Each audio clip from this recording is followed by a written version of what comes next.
And welcome to Disaster Party Podcast. This is Rob Cedeno, as always, and I'm joined by my co-host. Oh, whoa, Zaddy, it's your boy Andy Vivians. That's Vivians for I am the one true. Oh, Zaddy of Vivians INC and professional wrestling, your American icon. Tonight I'm feeling great. We ain't late because it's episode 68. Whoa, daddy. And today we are joined by a first-time guest. We have been talking to him about joining with us for quite a long time, and we finally grabbed him.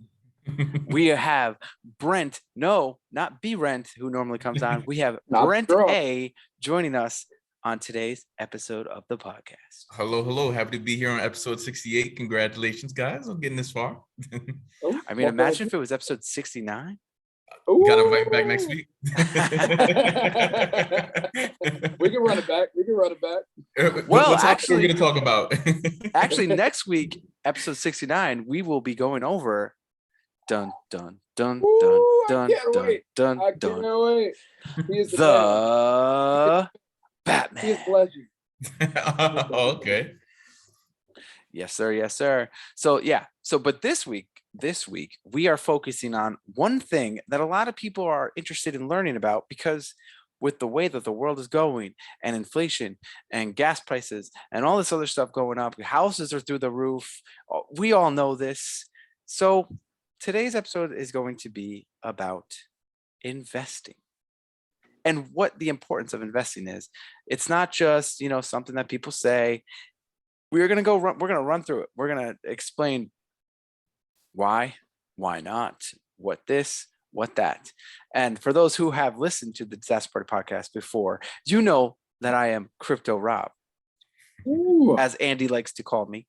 So I'm going to say that my specialties in this whole conversation is crypto and NFTs.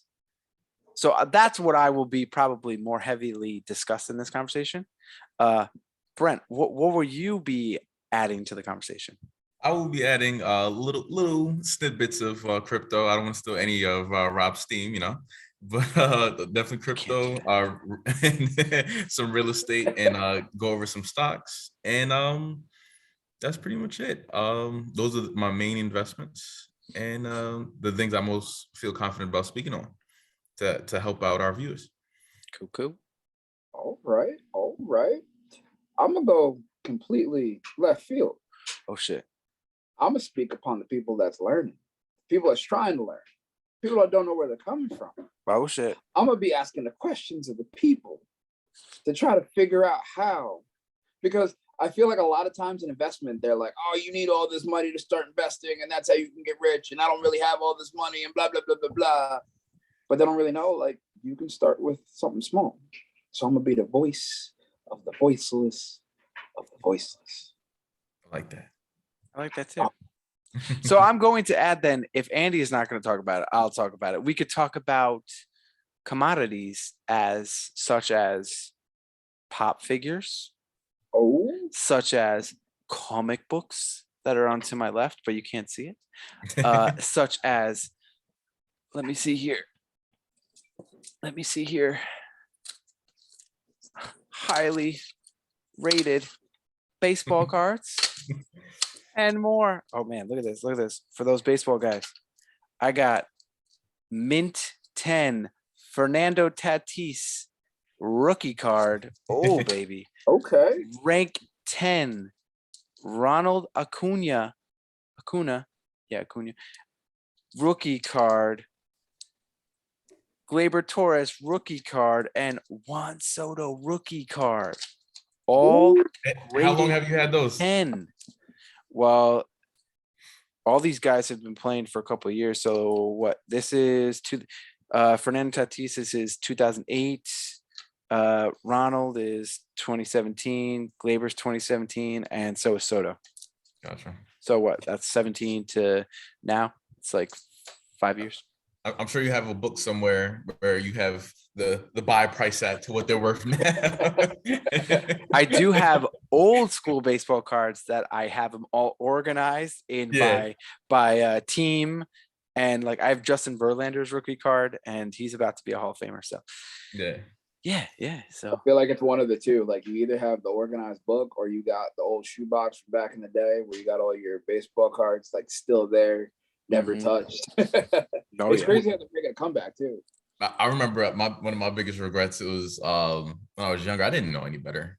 I sold all my Pokemon cards. I had like the neat book that like snapped together. Oh Yo. shit! At a garage sale for like probably like $15, man. I And I still had some have good some, ones too. but they Yeah. are not in good condition anymore. I think I still have some like in a book somewhere, but it's like Find them. packed up since like I moved. Find Yeah. them. I know I have Magic cards somewhere. I know I have Yu-Gi-Oh cards somewhere. But the only cards I know where they are is baseball cards. It's the only cards I know where they are. Yeah.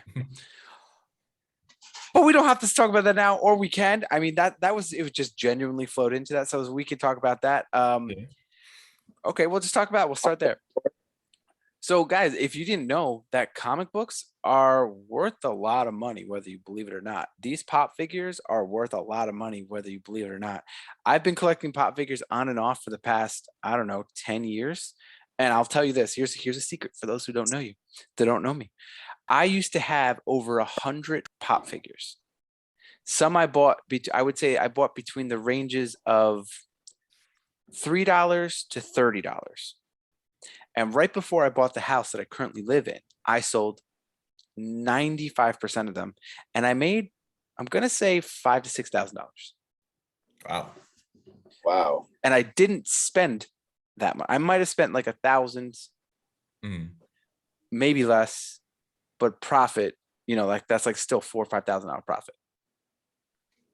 And that went toward my down payment of my house. That's amazing. I remember when you put all of those up. Yeah, it was a long. I remember that. I used to sell the amiibos. It was for the Wii U, and you would put them on there, and it would like show up on the screen. Yeah, I remember those. I used to buy those and flip those on eBay and shit. I have comic books that I know for a fact are worth money. I have like Spider-Man 600, Hulk 500. I have the first Guardian of the Galaxies with the new team, like the team that's on the movies. I have the first ever issue of them together. I have like all of these comic books that if I went through, I'd be like, damn, that's worth money. Speaking of comics and you being the perfect mesh of comic and crypto, do you have the VV app? No? Here is okay. Man, we can go so many different directions. I know. The VV app is a great app for newbies. Yes, agreed. Here's the biggest downfall of the whole thing. You can make very quick money on that, but it is nearly impossible to take your money out. Yeah. It is like, I've heard stories that people can't take them out. No, yeah, there's no like value for the little gem things that you use yet to like transfer it out. So I don't know when that's gonna be. Wow. So you can go in and pay $20 US for 20 of these little whatever things, and then you could flip it all the way to 10,000 whatever these things, and you only have 10,000 that you can use in the app. Yeah.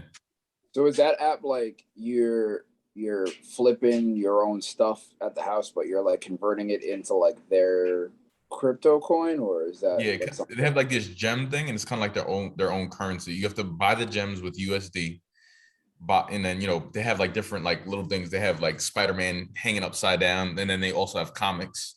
Disney does a lot of things with them, all the Marvel stuff, a bunch of other things, James Bond, but you can literally just show it off. You can't take out the money of whatever it goes up in value. It's NFTs, but they're on that platform. Yeah.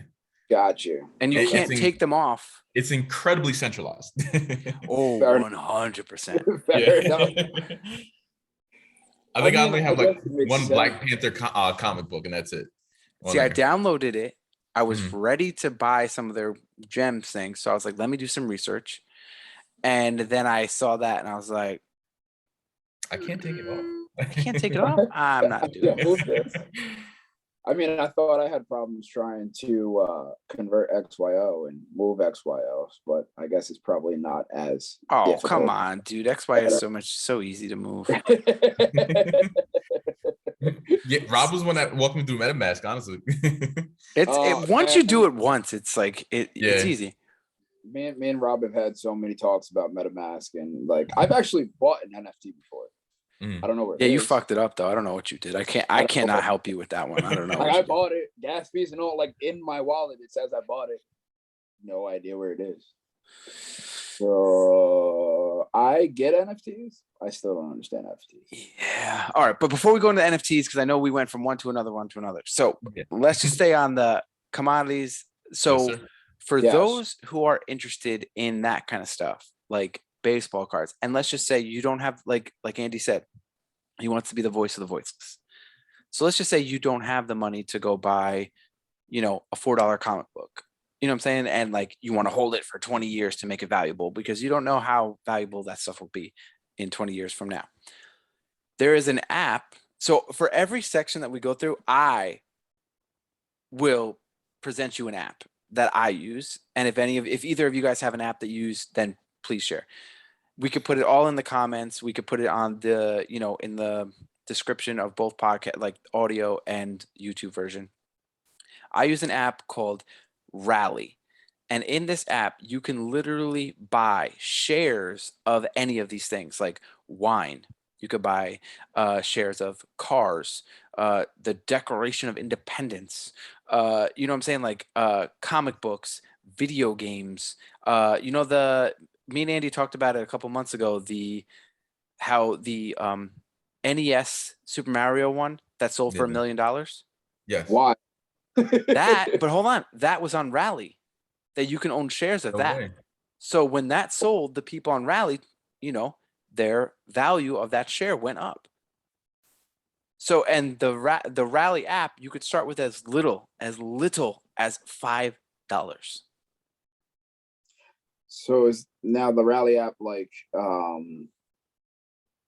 is like other investment apps where like you're saying you could just start with $5, so all you have to do is just sign up and then attach like a card or an account to something, and then you're able to kind of like pick and choose.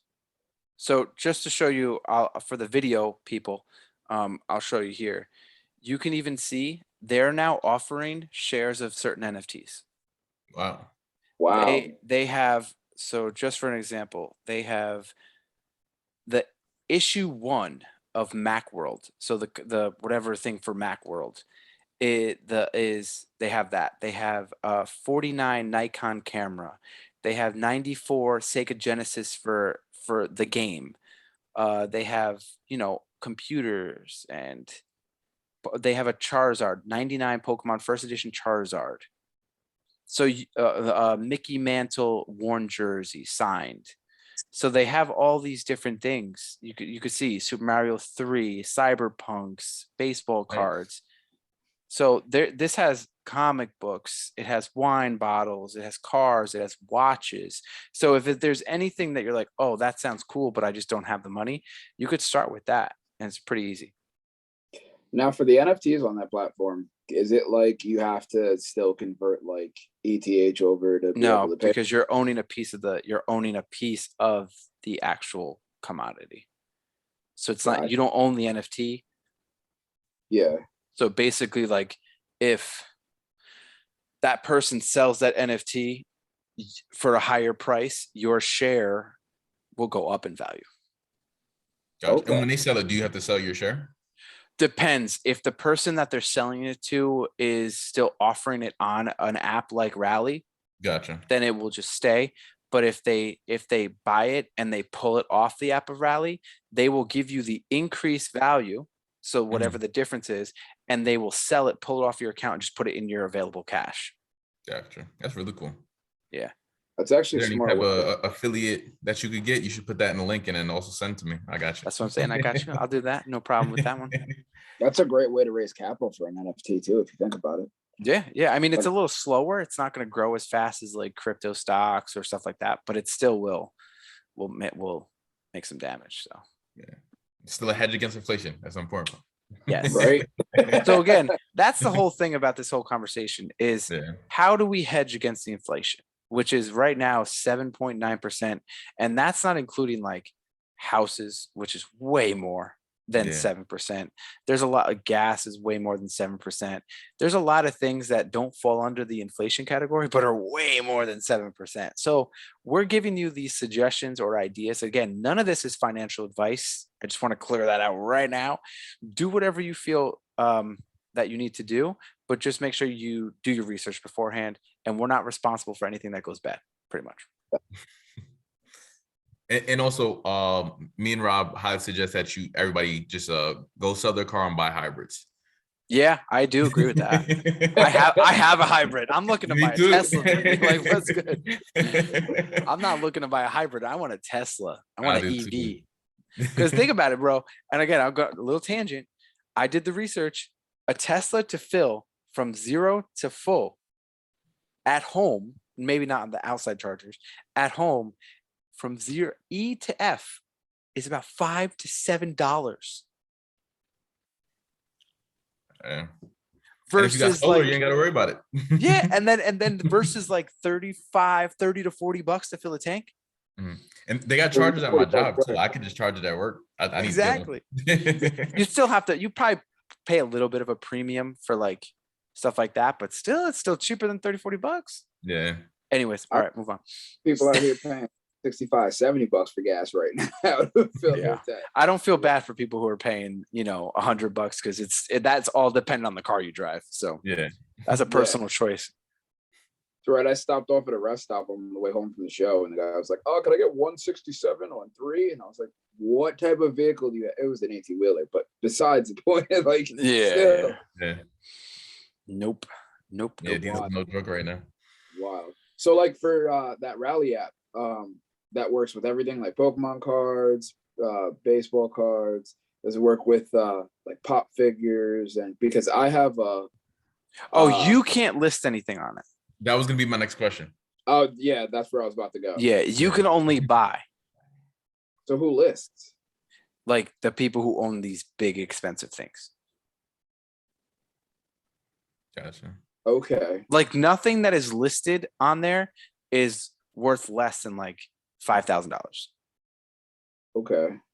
So I guess if I had a pop figure that was worth like $5,000, I might be able to contact them and be like, hey, but they're not going to be like, oh, you have a pop figure worth $20. Like it's not going to happen. Gotcha. Yeah. Okay. That makes a little more sense. Yeah. All right. So we were in the NFT. If you want to just jump from there, I know I brought us back, but we can go forward. It's all good. We can go wherever. We're a disaster party. Yes, sir. So yeah, Vivi is a good app for beginners, but don't try to get rich off that because your money will just be in imaginary money. Be locked up. Yeah. It's stuck. Yeah, you'll be locked up for sure. So you don't want that. So NFTs are still very interesting to me. NFTs are like my love right now, besides Taylor and Banks. Absolutely. NFTs, I still understand / still don't understand. Okay. Because they have, I know like certain places like or certain things, they have like certain projects and stuff like for artists. It's kind of like putting a piece of like history out there, and like people are owning a piece of history, so to speak. Like I know Ross took a picture of his chain and made millions within like I think 4 hours or so. Like Tory Lanez did the album with that. Yeah, with that too, and he sold like out 1 million in 1 minute. And it's insane. Yeah, It's insane. What do you think the biggest positive for NFTs moving forward is, like sustainable wise? For me, I think the fact that a lot of NFT brands are becoming like global brands and not just NFT brands. So if you think like the Bored Ape Yacht Club, like, yeah, if you are in NFTs, you know what they are. Like you are like, those are the mecca of NFTs. But then again, you also, if you watch a Post Malone video, a music video, he was buying a Bored Ape Yacht Club on his video. So right there, now pop culture. Then you hear like Justin Bieber bought one. Then you hear like Snoop Dogg bought one. So they are starting to become more mainstream. And then you see people wearing clothing lines of BACY or yeah, BAYC. So you start seeing clothing lines, you start seeing hat apparel, you start seeing them as cartoons or like drawn on the side of the road like a graffiti in like maybe Wynwood in Miami. Some like doodles like I'm not invested in Bored Ape, or I'm not invested in doodles, but you see doodles is more like cartoony, and they're starting to have more like cutesy cartoony like stuff like that. So it really all depends on like, I think NFTs right now is a lot of just niche stuff, but there will definitely be moving forward more like mainstream appeal, like global branding appeal. I mean, think about it right now. You got some sports teams that are selling season tickets with an attached NFT on it. Yeah. So again, it is coming, but I think that like Gary Vee says all the time, a lot of these NFTs are going to go to zero. They are. Because right now, a lot of them don't have that mainstream appeal. So they have to stand out. And I do think the ones that stand out will definitely like blast through, because they're going to be almost like owning, say, a Charizard, a 99 Pokemon Charizard, because once they're gone, they're gone. And the only way to get them is off secondary. So I think a lot of the blue chip, they call it blue chip NFTs, I think they're going to rocket through the roof if they continue to be like a mainstream-esque and try to be a global brand. You think of like Disney was not a global brand at once. It was just like a little, Mickey Mouse black and white cartoon with goofy stuff. And then it kind of slowly but surely became this global brand. Same thing with Marvel, same thing with DC. So a lot of these NFTs are not at that point yet. They're just not. But right now, I think the biggest thing in NFT, and a lot of people are looking at this, is that for a while, NFTs was just like profile picture. Cool, you have a cool profile picture. But now NFTs are required to give more. It's like if you're just an NFT product or like a profile picture product, they're just not even looking at you anymore. People are just like, well, why? And the NFTs that are getting popular and big, it's either they have aspirations of being a global brand.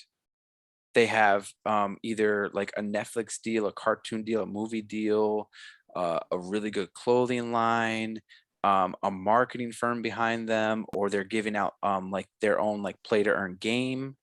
Yeah, so, like their own metaverse and stuff. They're doing that a lot now too. Yeah, NFTs that are going in the metaverse. Like if you're not in those categories, like you're not going to make it as an NFT project. So a lot of the NFT projects that I get into is either a play to earn game, so they're giving some kind of coin to kind of keep that value, or they have metaverse plans, or they have clothing lines or something. They have other things like coming, and it's not just like, oh, look at my profile picture.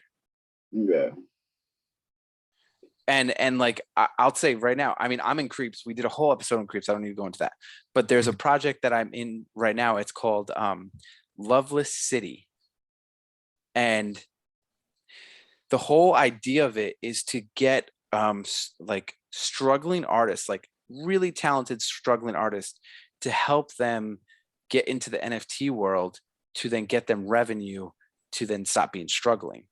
And you buy a pass, and that pass gives you access to all these future drops. And some of the drops are just going to be airdropped. So then it's actually giving that pass is the utility, right? That pass, the utility is you get all the future drops, whether airdrop or you get like a deep discount. Then another utility is that it's going to give love token. So then you could trade that for ETH or whatever. You can use that as passive income.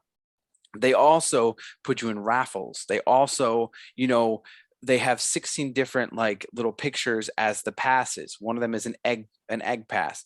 They're giving all egg pass holders a free hoodie. Okay. So like every single pass holder apparently is going to get perks for just holding.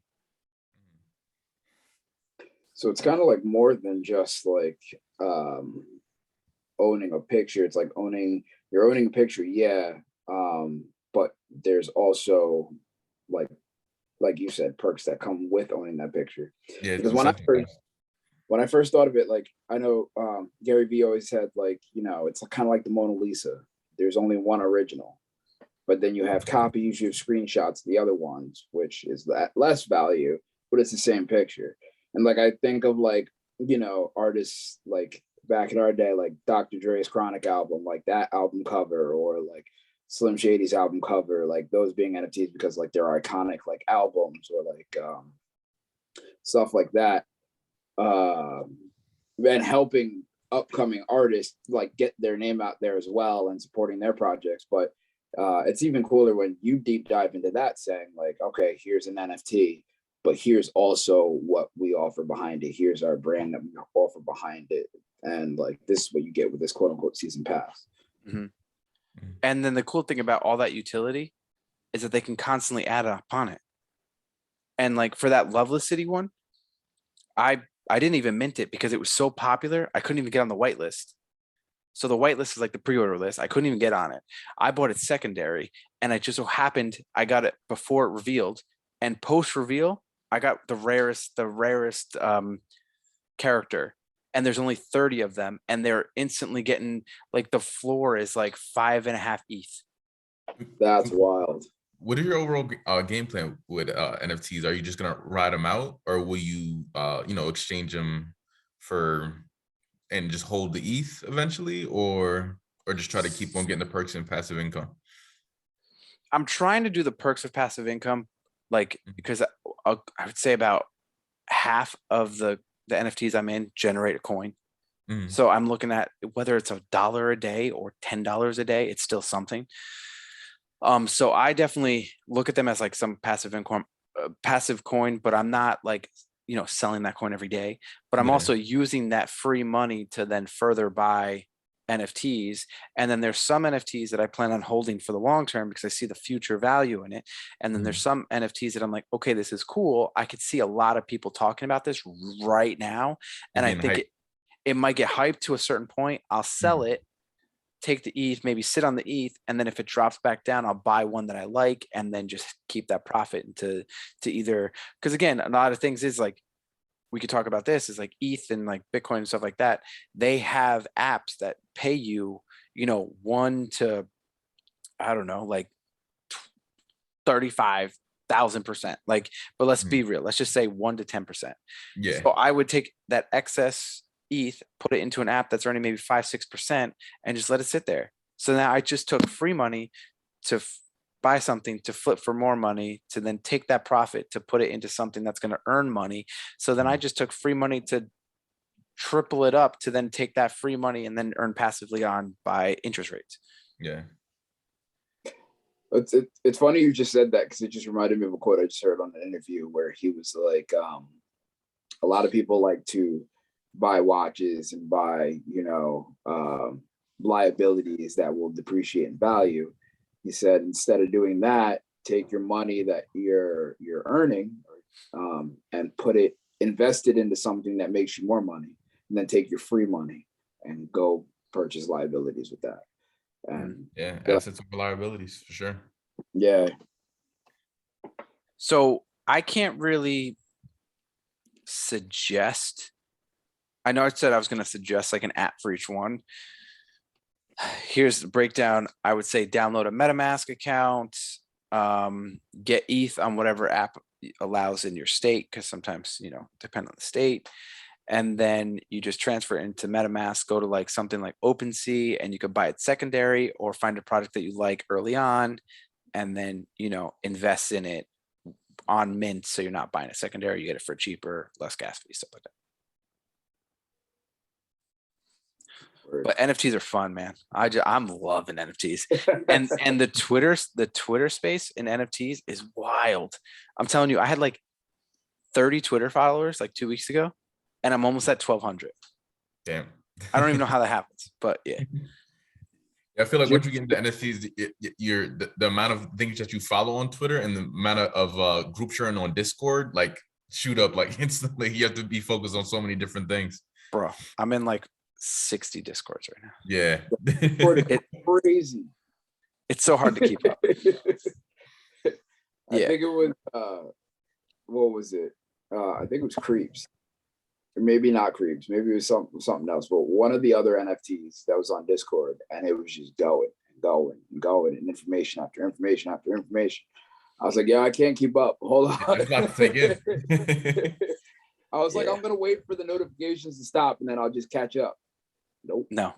Yeah. Like the Creeps. That's how the Creeps Discord is. It's like it doesn't stop. Like no matter the time or day, it's just like But it's cool though. Like it's interesting to see like people have really backed that program. Yeah, that's what you want to see in NFTs is like a very active community. That's like one of the, I feel like one of the main indicators on whether it's a good buy or not as well. Yep. Because if it's a dead project, then that means no one's interested in. Here's an example. Here's a quick example. I was saving up money for this NFT. It looked cool. It looked exciting. And I learned in my NFT journey that you don't mint anything right off the bat, because if you mint it, then you can't take it back, right? So the rule of the game is this is what I've been told. If you have the whitelist, so the pre-order, you normally get 24 hours to buy it before it goes to public. They say to wait like 20 hours. Wait till the end, especially if you know that it's not going to like. So there's some projects that give the pre-order, but they don't account for how many people are going to buy, and it sells in like an hour, like quick, just done, sold out. But then there's some that they actually go, okay, we gave out 500 pre-order list, and if everyone mints 3, then only 1,500 out of the collection's gone, right? So if you know that the collection's not going to sell out like that, wait 20 hours to see how it's minting. And at 20 hours, if that max mint, so again, if it's 1,500, you know it's going to get mint in the pre-order. If it's not at like 1,000 or 1,200, it's probably not going to make it. And then you do it. I was, like I said, I was watching a project, and it was something at 7,775, and they had 5,000 available for pre-order. I waited, and I even waited past the 24 hours. I waited 48 hours, and only 400 were minted. Man. And I was like, I thought it was a good project, and it was a dud. So I didn't waste the money on it. That happened to me with a NFT on Solana. And that's the thing. It had all the indicators of a good active Twitter, Discord, like amazing website. Solana Labs backed it. So I'm like, oh, this is gonna hit. Minted it for, I think it was 3 Solana. It's the floor price right now when it is 3 Solana, it's dud. It's flat. It's the same. Well, at least it's like at least the same value didn't. Yeah, I could get my money back. I'm gonna hold out and see if I could, if there's any gain on it. But yeah, I thought it was gonna be a lot bigger off the rip. Yeah, that's the thing. It's the shit, man. You gotta like keep an eye on that fuck. But yeah. So I mean, that's the whole NFTs. Again, NFTs is I would say the riskiest category out of all the categories we're going to talk about. Yeah, I'd say so. Because it takes a lot of research. You have to look at a lot of different things for it to, again, you have to look at community, Twitter, Discord, how active the creators are, the mods are. You have to see what the demand is. You have to see what the supply is. You have to see what the utility is. You have to see, is it long-term, short-term? It's like, NFTs are fun, but it's a lot of work. Yeah. You can make some big old gains. Like I said, that Loveless City one, I minted for 0.3 and change, and I can now go sell it for 5.3. So what? I don't know. Let's say $500, and I can go sell it for 14,000. It doesn't always happen that way, but when it does, it's nice. It's beautiful. It's beautiful. Yeah, guys, definitely do your research on it, because like I've known some projects, and me and Rob have talked about it, that they look like they're winning, and then all of a sudden it comes to buy time and people put their money in it and it's just a rug pull.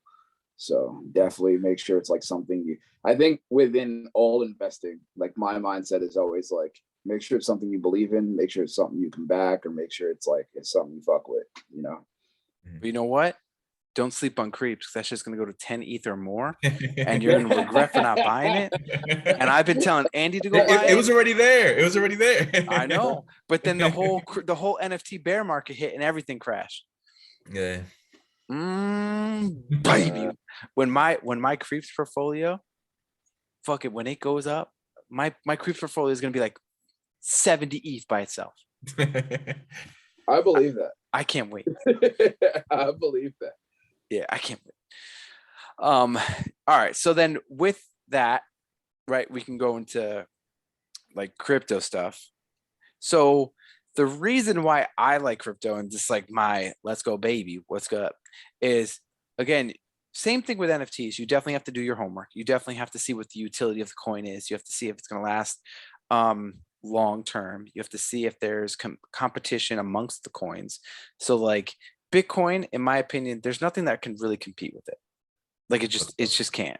People try, they've already tried, like Bitcoin Cash, Bitcoin SV, like all these coins are like, yeah, we have a cap supply too. It just doesn't. It's just garbage. So it just doesn't work. But everything else in the crypto space pretty much has some kind of competition. Like Brent just said, he's been getting NFTs on Solana. Yeah. I've been getting NFTs on ETH. So ETH and Solana are in competition with each other. You can also get NFTs on AVAX. You can also get NFTs on ADA or Cardano. And I believe there's a couple other networks or coins that you can get NFTs on. And those are all, for people that don't know, those are all what are called layer ones. And all those are kind of competing with each other and eventually would like to try to surpass ETH, but I doubt it's going to happen. Yeah, that's going to happen. ETH has like an unintended stranglehold on that market right now. Yes. Yeah. Yeah. So in your guys' opinion, what makes ETH the king out of all of them?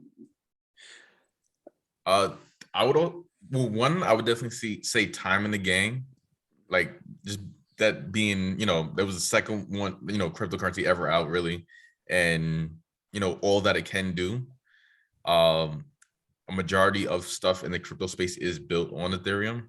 And at this point in time, there's certain layer ones that, have fast transaction speed, lower fees and stuff like that.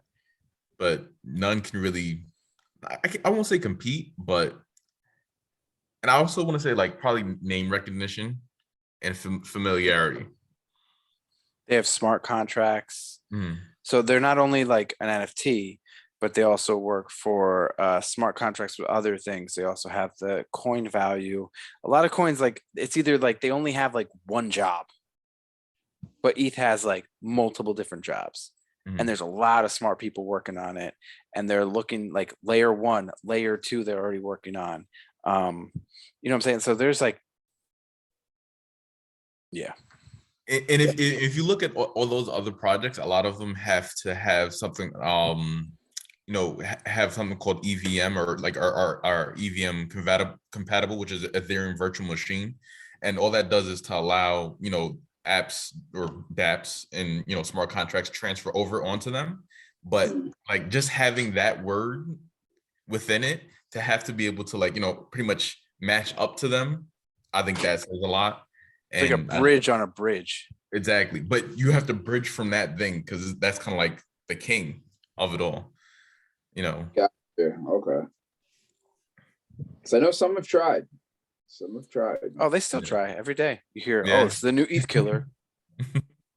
Even though I will say for layer one, I am really bullish on Luna, just because of UST, their stable coin, and they're originally, they're actually backed by USD, but what they're actually going to do is, since USD is dying due to inflation, they're backing their stable coin with Bitcoin. Smart.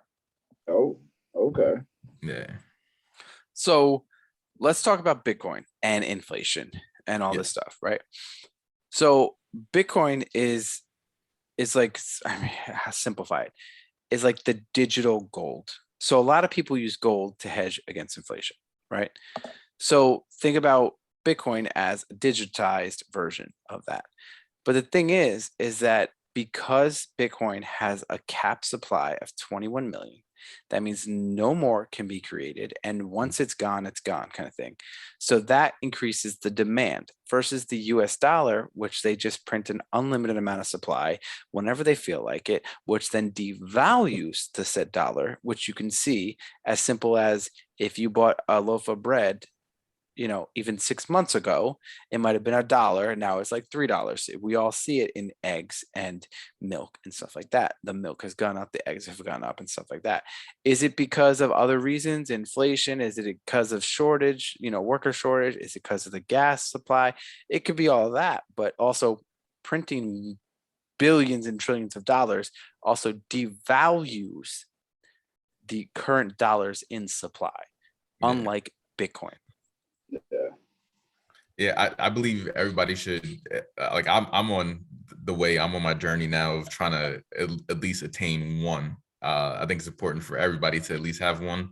And the thing is, it is everybody. Another thing, is that's highly talked about is generational wealth, and you could literally just pass this on. You don't ever have to sell it, and it's just going to go up in value, and you could take loans out against it.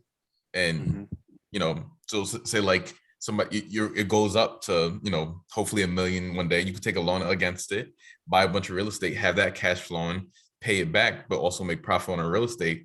And when you're ready to pass away, have your lawyer or just tell your kid like, hey, this is my key, put this in your wallet, and boom, keep passing around.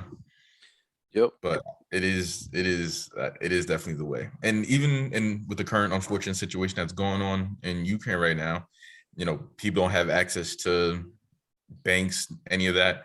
And I think there's this one guy on Twitter, he was saying that it basically saved him. He doesn't have access to cash. He can't go, use his credit cards, anything like that. But he was able to go to Poland to save war, but he still has his Bitcoin and Ethereum. And with gold, you can't lug gold with you. You're either gonna get robbed or gonna get stuck somewhere because you're lugging it around. And to add on to that is that's so important, that point. And I was probably going to skip that completely, but I will forget about it. But if you think about, there's 3 things going on in the world, 4 things that are going on in the world that really show that Bitcoin's super important. Mhm. 1, the Ukrainian people, again, like Brent just said, they don't have access to their banks. So imagine that everything that you own in your bank is gone completely. Yeah, that's wild. And you can't go to a different country because your bank has just been blown up. So your money's gone. So if you had 100,000, 200,000, 300,000 in there, how are you getting that money back? Yeah. You just can't. Yeah, Or you can't, well, you might get it back later on, but right now you have no access to that money. 2, there are innocent people in Russia who haven't necessarily done anything bad. And don't agree with the war either. And don't agree with the war. But the sanctions are hurting them, right? So you got to think the ruble is down like 70%. So imagine if you have $1 US, but now you can only buy the stuff that's worth like 30 cents. So your dollar just went to a value of 30 cents. You know what I'm saying? Like, what? So again, so now you got the Ukrainian people who can't access their bank account. You have the innocent Russian people who can't, or their dollars going down. Their stock market's not opening up. So they can't even get their stocks out. So now you can't, your money in your bank account's worth this. You can't get your stocks and stuff out of the stock market. And everything else is like just disappearing around you. Okay. Bitcoin gives you an out. Also, again, I don't agree with it. I'll be very clear with those truckers in Canada, but what did the president of Canada do? He then said, anyone who is associated with the protest, whether you agree with it or not, is getting their bank accounts shut down by the government. And then they even said, okay, people were like, okay, we're going to donate to you via, any of those GoFundMe's and stuff. And then the Canadian government goes, we're now blocking all of those. Yeah. Then they find out anyone who donated to those GoFundMe stuff, their bank accounts are now going to get frozen too, for just supporting a cause, whether you agree with it or not. So the fact that a government can just shut your bank account down like this, but they can't shut Bitcoin down because they're trying. Canada is messaging Coinbase and Kraken and Binance saying, shut down these people's accounts. And they're like, no, that's the whole point of crypto. It cannot be stopped by government entities. Decentralized. Those are three.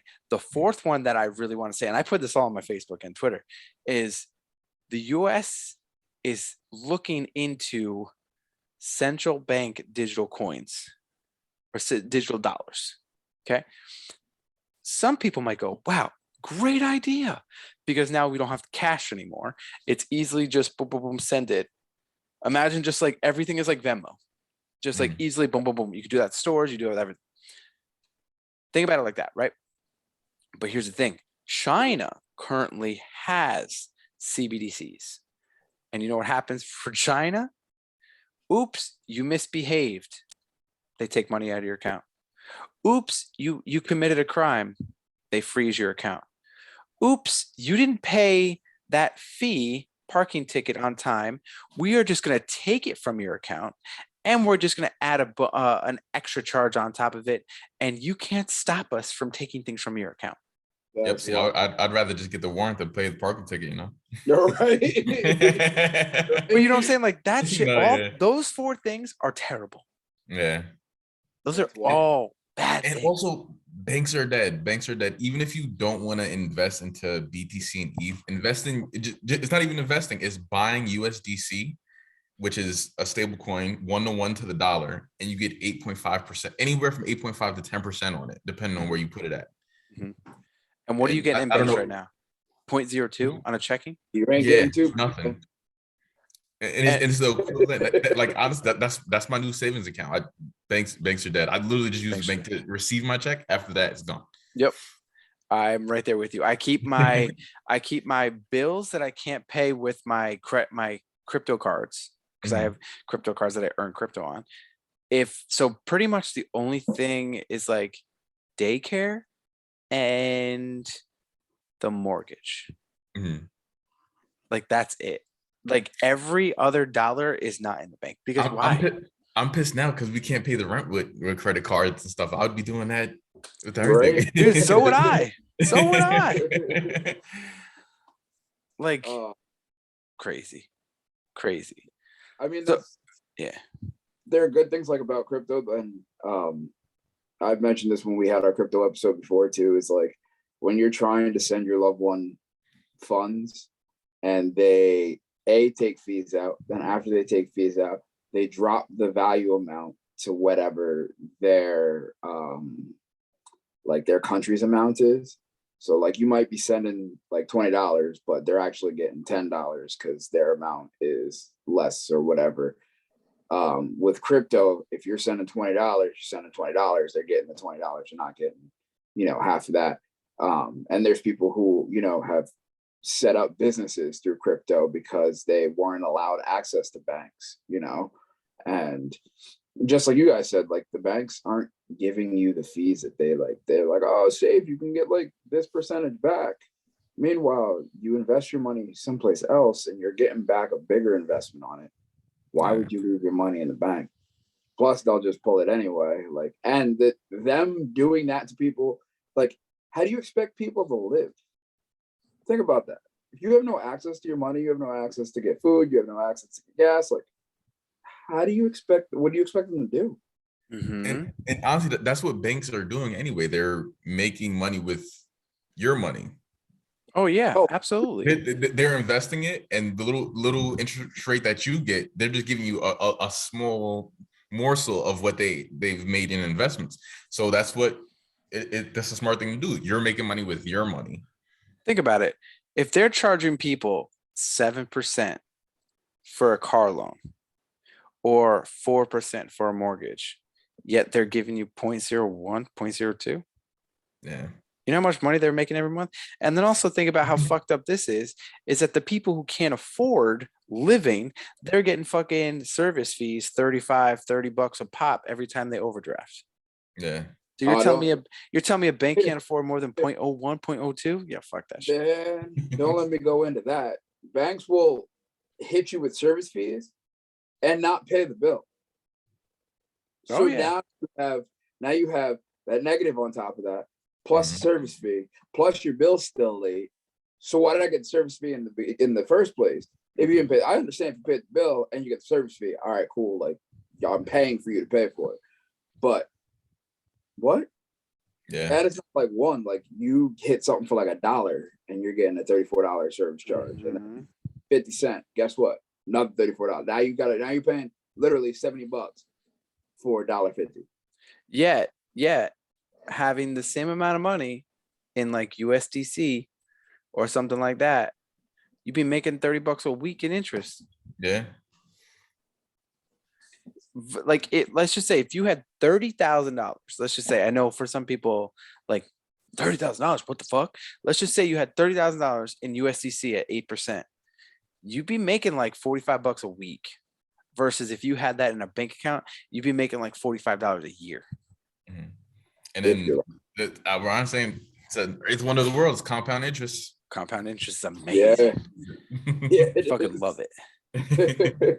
Especially when I add it into like my coin market cap every week when I'm like, whoop, whoop, Yo. whoop, whoop, whoop. Oh wait, it's compounding on this number now. Wait a second. Yeah, dude, I love it, man. I'm like, how much did I make this week? Oh, okay. Next week went up. Oh, next week went up. Oh, I love it. It's kind of sad when you look at it though. Like they're not designed to help you. They're No, not designed for you to get rich. They're not designed to put you in a better position. They're No. literally designed to screw you. yeah, yeah, yep. Which is why, and then they sit here and they promote like, oh, we want to make a better living for everybody and help everybody and this, that, and the third. Yet you still have a design that's broken. I don't get it. Yeah. It's robbery, and like I said, it's getting them rich, not you. Like I think you might follow him too. I don't remember the guy's name, but I feel like I saw you like on his Instagram post.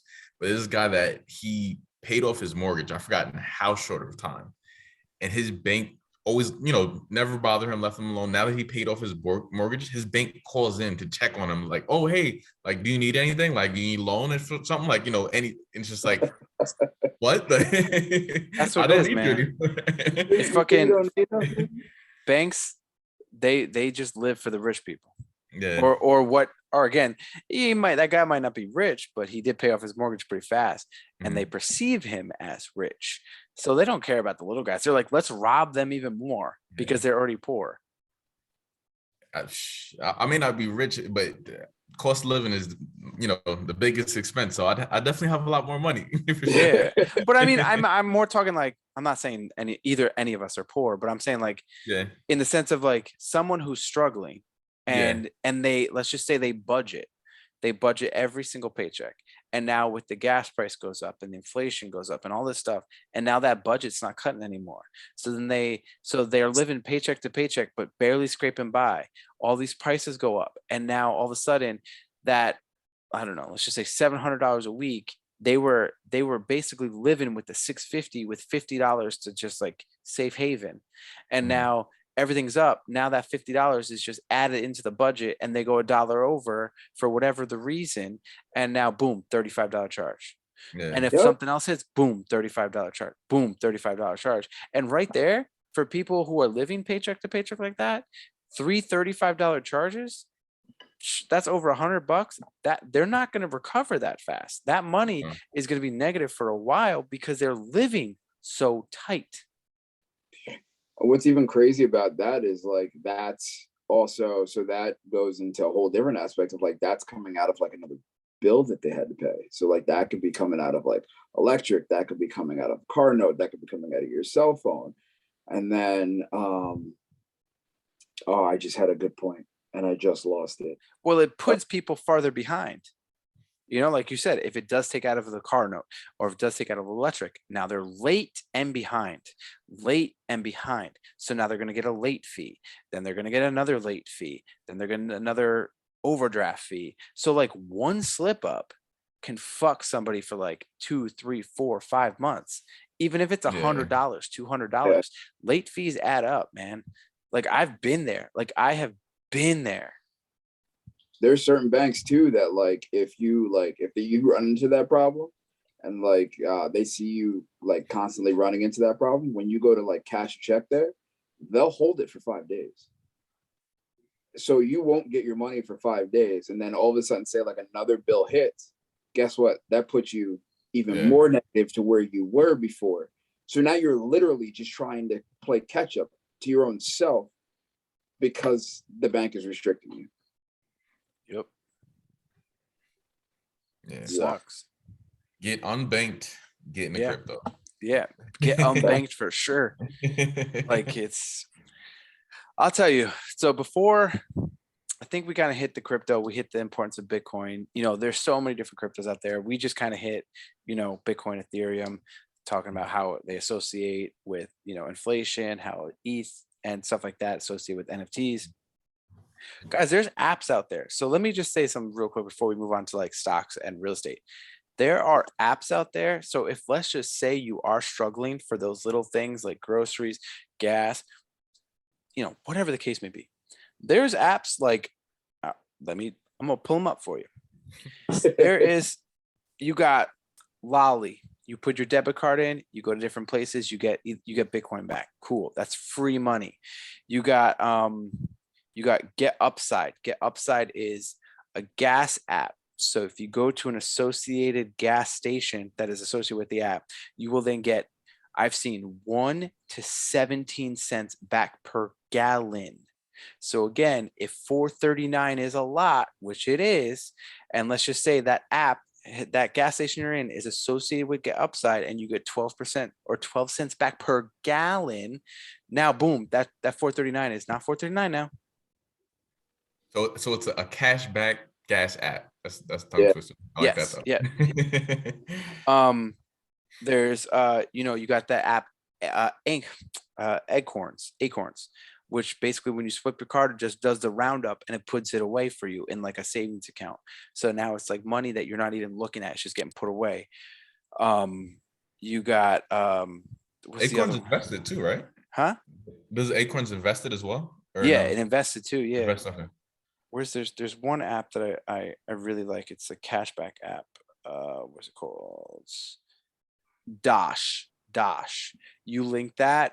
A lot of places that you go to, they give you cash back for just swiping your debit card. So again, you just have to look for these apps that anytime you swipe, whether it's for necessities or just like a coffee that you don't really need, like at least you're getting something back. That's always like, for me, I'll go into it later, but that's one of the biggest things for me is that whenever I'm swiping my card for anything, I'm getting something, whether it's cash, whether it's points, whether it's Bitcoin, whether it's another crypto, whether it's what I have an app called Griffin that when I swipe at a store, it then takes $1 extra and then invests it into said stock. That's cool. So if I swipe at ExxonMobil, I buy $20 worth of gas. It pulls, it sees the $20. It takes $1 from that transaction. So it just adds $1 extra, and then it takes that dollar and invests it into ExxonMobil stock. What was that called? It's called Griffin. Griffin. And anytime you swipe, if you swipe, again, I buy stuff on Coinbase. Every purchase I do on Coinbase, it then takes $1 and I'm investing into the Coinbase stock.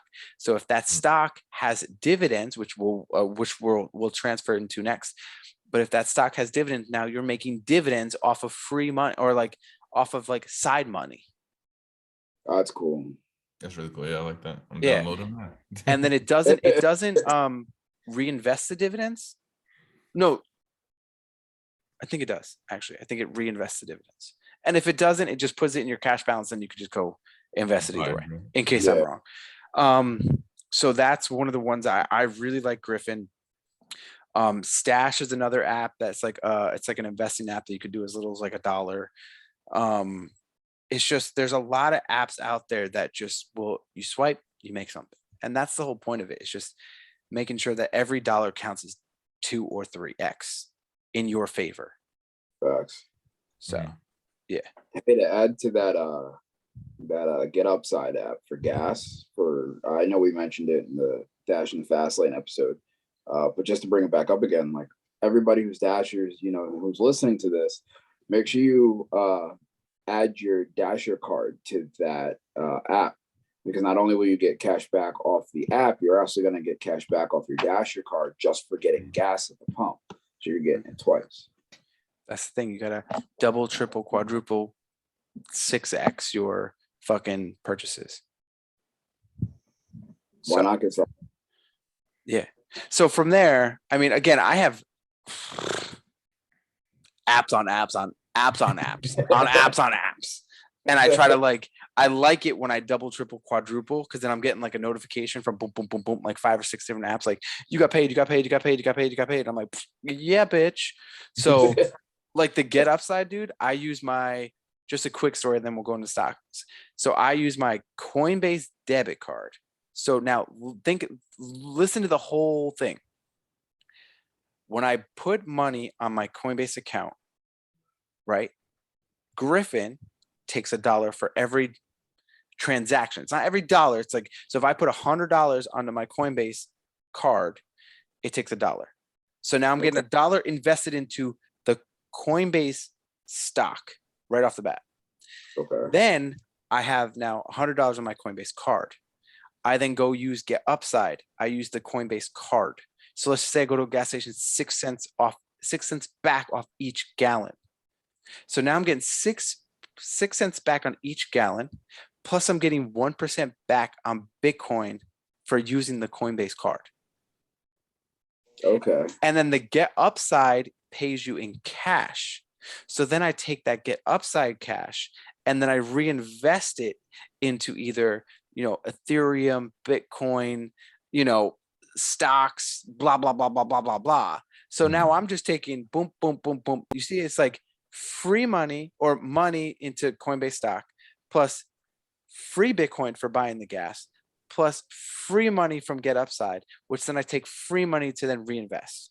Yeah, no, I like that. One of my teachers, he always like, that was my introduction to that, was like, he would take like his cashback travel points card. Like, say he had a big purchase at Lowe's, he was doing a home improvement project, he would buy the value of whatever he was buying in gift cards with his credit card, get all that cash back again, and then just keep on swiping, going. I was like, wow, that makes sense. But that goes even deeper, what you just said.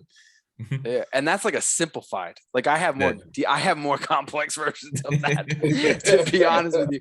And again, like I told you, I just got another credit card, which I'm going to see if I could pay with that debit card. Because then if you do that whole thing I just did, and then you add a credit card that I'm getting 1% Bitcoin back too. So then I'm getting, $1 toward coin stock, plus 1% Bitcoin, plus 6 cents back on gallon.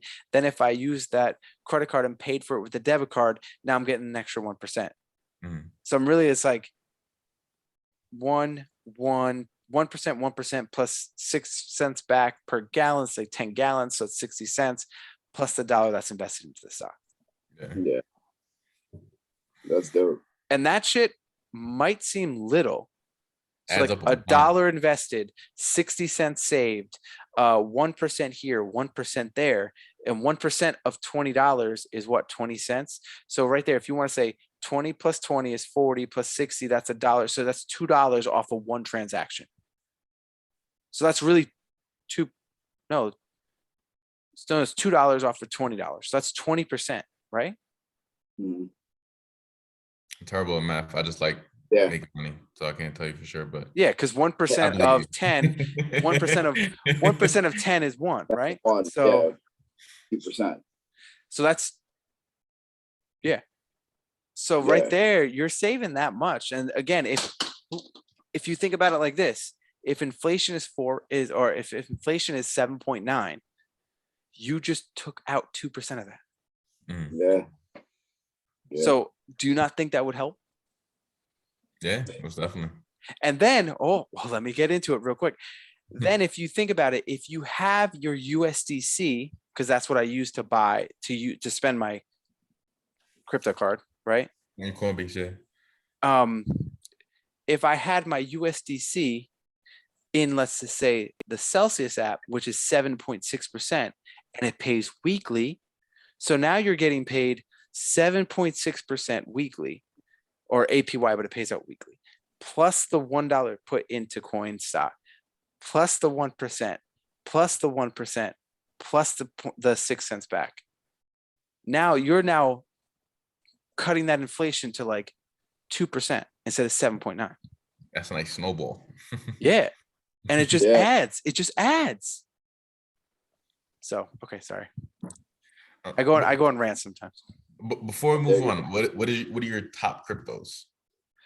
Mine, the ones that I currently still have, because I sold both of you and Andy. Okay, I'll go mine quick. Bitcoin, Ethereum, Polkadot, XYO, and Helium. Okay.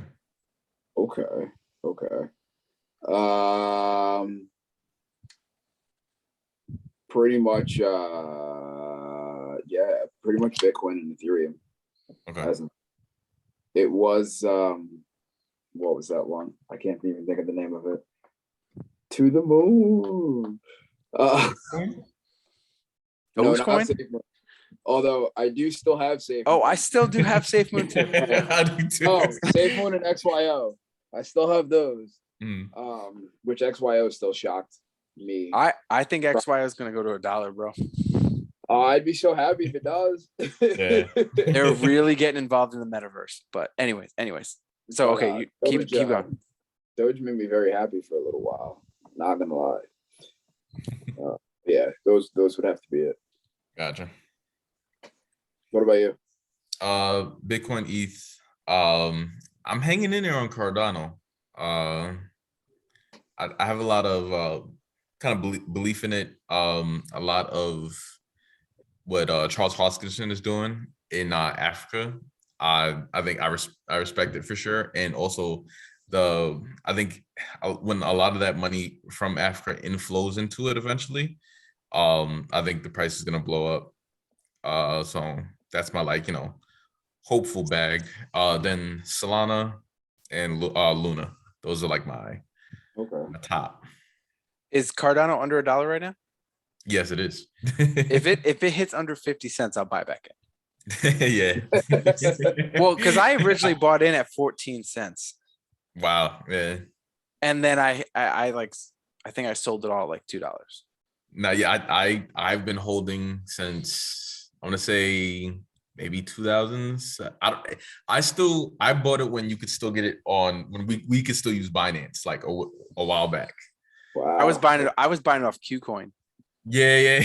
Before it was listed on Coinbase, before it was listed on I don't know if it was before Binance, but it was definitely early days. Yeah. Coinbase. That's another thing. Like I'll ask before we move on. What was everybody's start date or start year in their crypto journey? I would say maybe September, October 2019. Okay.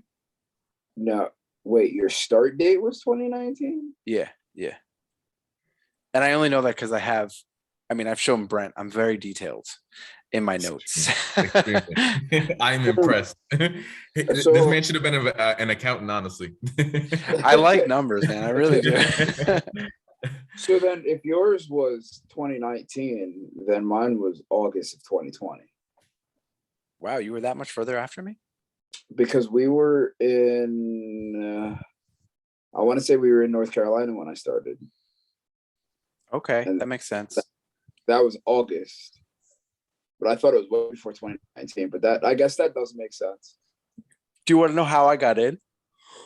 Well, so I knew nothing about crypto, like literally nothing. And I drive for a living. So I saw this app like featured on like Instagram or something. It said, "Get paid to drive." Mm. And it was an app. It was the XYO app. It was the coin app. Oh, coin app. Yeah, the coin app. Yeah. And I was like, cool. So it was like, just keep it open and you collect the coins. And I was like, all right. And then I was racking coins, bro. Like racking coins up. Like I probably had close to 1 million. And I would just sell it off because the coin was like 0.000007. Yeah. Now it's like 2 cents. So like way up. And then I started joining like XYO groups or coin groups to be like, okay, how do people maximize it? Or like, what are they doing? And then I was like, oh, this is like crypto? What? And then it was like, people were like, oh yeah, like I'm driving, collecting this, but I'm stacking Bitcoin. I'm stacking sats. And I'm like, what is Bitcoin? What is this? And then I started like, okay, I understand how XYO works. Just keep the app on and let it roll. What is all this other stuff that people are talking about? And then I was like, research. Yeah, and then that's how I got it. Gotcha. I remember Rob coming to us about XYO and getting into XYO, but I think I got into XYO after Bitcoin because I remember Rob doing like research on it and like being like, all right, so it was this and now it's this, but now it's going up to this. And I remember we were in North Carolina and we were walking to our friend's room at the time, and he was like, yo, look at this, look where it was. I'm like, all right, I gotta get into this. Like I gotta try it. I mean, Andy's been on my journey to be a whole coiner. I mean, I'm past the whole coiner now, but I remember being like, it's still low. I'm throwing all this money on it. I gotta get to a whole coin before it pops up. It was like, I think I got to a whole coin before it hit like 12,000. Yeah. After like the COVID crash. And I was like, it's gonna shoot up. I know it's gonna shoot up. I gotta just get a whole coin before it shoots up. And it was like 10 to 12,000. And everyone's like, no, we got time. We got time. And I was like, no, we don't. No, we don't. And then boom. And I was like, I told you. Nah, I'm on that chase now. It's like trying to catch a freight train. But I'm gonna get there. I'm doing my DCAs. Anytime it gets back into my buy zone, I'm throwing a chunk at it. And I try anything else. Honestly, anything under like 40, I'm diving in. Yep, that's how I look at it now. Yeah. Listen, that freight train's got to stop for gas sometime, right? Yeah. Funny thing is, I've done DCA every week since I've been buying, and I've only done one purchase over 60K. Wow. Oh. But that's the thing right now. It's in between, I feel like support and resistance is trading sideways. So soon enough, it either has to go up, tank, or go down. Up. Yep. Yeah. I'm waiting for Yeah. it. How'd you get it? Some friends were talking about it. And I said, I'll throw a couple bucks at it. And then, so I think I threw like $400 into Bitcoin to see where it went, shot up, made the mistake of selling because that was my, first real experience of investing outside of the stock market. So I was like, I'm speculative about it, but I see that I made some money, so let me just take it out. Then I kind of, fed into the hype and bought some XRP, unfortunately. I did that. I'm pretty sure we all did. Yeah. I did that. And realized that like the importance of Bitcoin, attaining at least one, and seeing what it can do for your future, and also just the value of it. And it's history as the best performing asset, and I believe it's going to continue to be. And that's another thing that people always like, they're afraid of the volatility of it, but in the grand scheme of things, you can't be, because like, if you look at people all the time, look at the highs, or like, oh yeah, like look at how high it got, now it dropped again, right? But if you look year after year at what the low is, you're still in profit a ridiculous amount. Especially if you DCA. If you were one of those people that was like, oh, it's at 68, 69,000, I'm gonna throw all my money.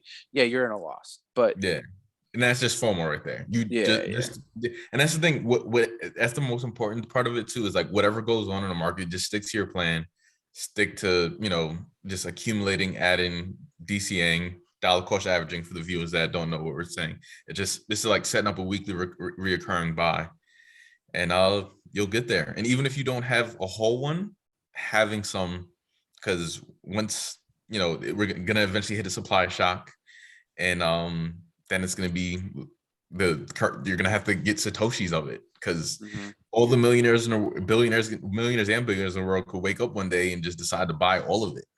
Yeah. And that's it, and everybody's asked out. That's true. You've had companies that have done big purchases and buys like that. Yeah. And that's the thing, that's what's gonna happen fast, and that's why I think it's so important for everybody to try their hardest to get one now, because there's multiple countries, states, making illegal tender right now. And as soon as that happens, as soon as it's like a global thing, yeah, that's boom, it. and then the price is gonna rocket. And all the big companies, MicroStrategy, I believe, owns like more than 1% of all Bitcoin. Square, which is now Block, they're gonna be, everything's gonna be Bitcoin. Gemini, Winklevoss twins own like 1% too. Yeah, it's and now with Luna, they claim that they're gonna try to own the most Bitcoin out of any pretty much company, because they're gonna be backing their stable coin with it. So get in while you can. That's start. I start say anything under 100,000 K, it's a steal. Yeah, because like, to me, I think it's gonna hit $1 million to $5 million. Oh yeah, anything under $100,000, you are literally stealing it. Because imagine you're like if you were to say, oh, I spent $100,000 and it turned into 5 million, that's a crazy ROI. Yeah, like crazy. and people have worries about it, but like the only thing that I think you could worry about with crypto is like quantum computing or something like that, taken down. But that's the thing, if with quantum computing, nuclear codes can get hacked, the hedge funds can get hacked, like there's so many other why would they go after Bitcoin? Exactly. Exactly.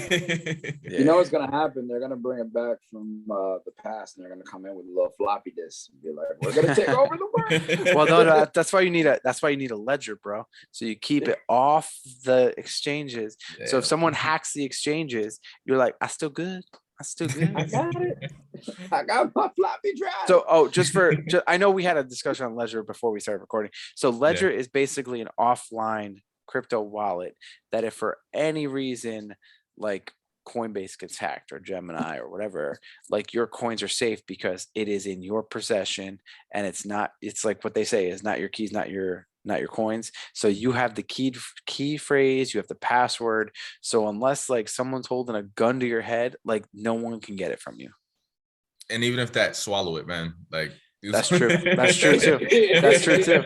Yeah. Or you memorize your code and you just go with it. Like you just if they kill you, then like if they shoot you, they don't get none of the money. So there's no way of getting into a ledger unless you know those words. So yeah. All right. So let's get into stocks. I mean, the commodities, like the cars and stuff like that, is just like, I feel like that's play, but you could get big. You can go big with that. NFTs are super risky, but they're fun as fuck. And then Bitcoin is definitely volatile, but it's becoming more mainstream. So now let's go into the more mainstream stuff. So we have, let's just say stocks, and then we have real estate. So why don't we go stocks first? There is I'll give you my little, I know that you're going to talk about it. I'm pointing to you because that's where you are in my direction. Brent, but I'll give you my little thing is like stocks are just like a piece of a company for those who don't know. Some companies pay out a dividend. So it's like basically a bonus for holding it and like, being, loyal to said company. There's different, like you could do a stock exchange like Robinhood or Webull, or you could do like an IRA, a Roth, like stuff like that. You can get a broker to do your stock trading for you. There's day trading, there's limit orders, there's shorts. So why don't we try to keep the stocks to like as simplified as we possibly can? most definitely. So what I suggest for everybody is first, definitely if your company has like 401k, anything like that available, and they're matching, definitely do that, because that's just free money. That'd be like the first part of stock invest, like the real simplest, easiest stuff without you doing anything. Then highly suggested is Roth IRA. I started my Roth IRA from a very young age. The max you can do is 6,000 a year. Yep. And I max it out every single year, because the most important part to me is like security. And with Roth IRA, the amount of money that you put in is, when you take it out after you retire, you won't be taxed on it. Mm-hmm. And there's nothing like taking care of future you. So I think setting up that is most important as well, because you'll be taken care of. Like, when I'm retired, I'll be a millionaire. That's fine. Like, I'm good at that. But that gives me more comfort in doing the more risky plays now of crypto and NFTs and stuff like that. Because like, if I fuck up now and I'm broke, okay, cool. But down the road when I'm old and can't work anymore, that won't be the case. Yeah, you're so sad. Yeah. Then when it comes to like personal investing stocks, you getting on Robinhood app, which I suggest is really easy, or even M1 Finance. M1 Finance is really simple, nice setup. You can also take out a loan against your money on that too. Oh, that's cool. Which I think is an amazing thing, because it's you're investing in assets. But say you want to buy something nice, but you don't want to sell off your stock, and this is another nice way to avoid capital gains tax. You can just take the loan out against your funds. But to simplify everything, to hedge against inflation, I would even just suggest, starting out for a beginning, to invest in things like VOO, which is like a Vanguard S&P 500 fund, which is the top 500 stocks in the stock market, and it just follows that. Also SPY, which is the same thing. I think the only real difference is that like one has a cheaper expense ratio, something like that. I think so. They're close. Yeah, I prefer SPY over. Yeah. That could be why. I looked at it a while ago and I was like, okay, I like this one. Yeah.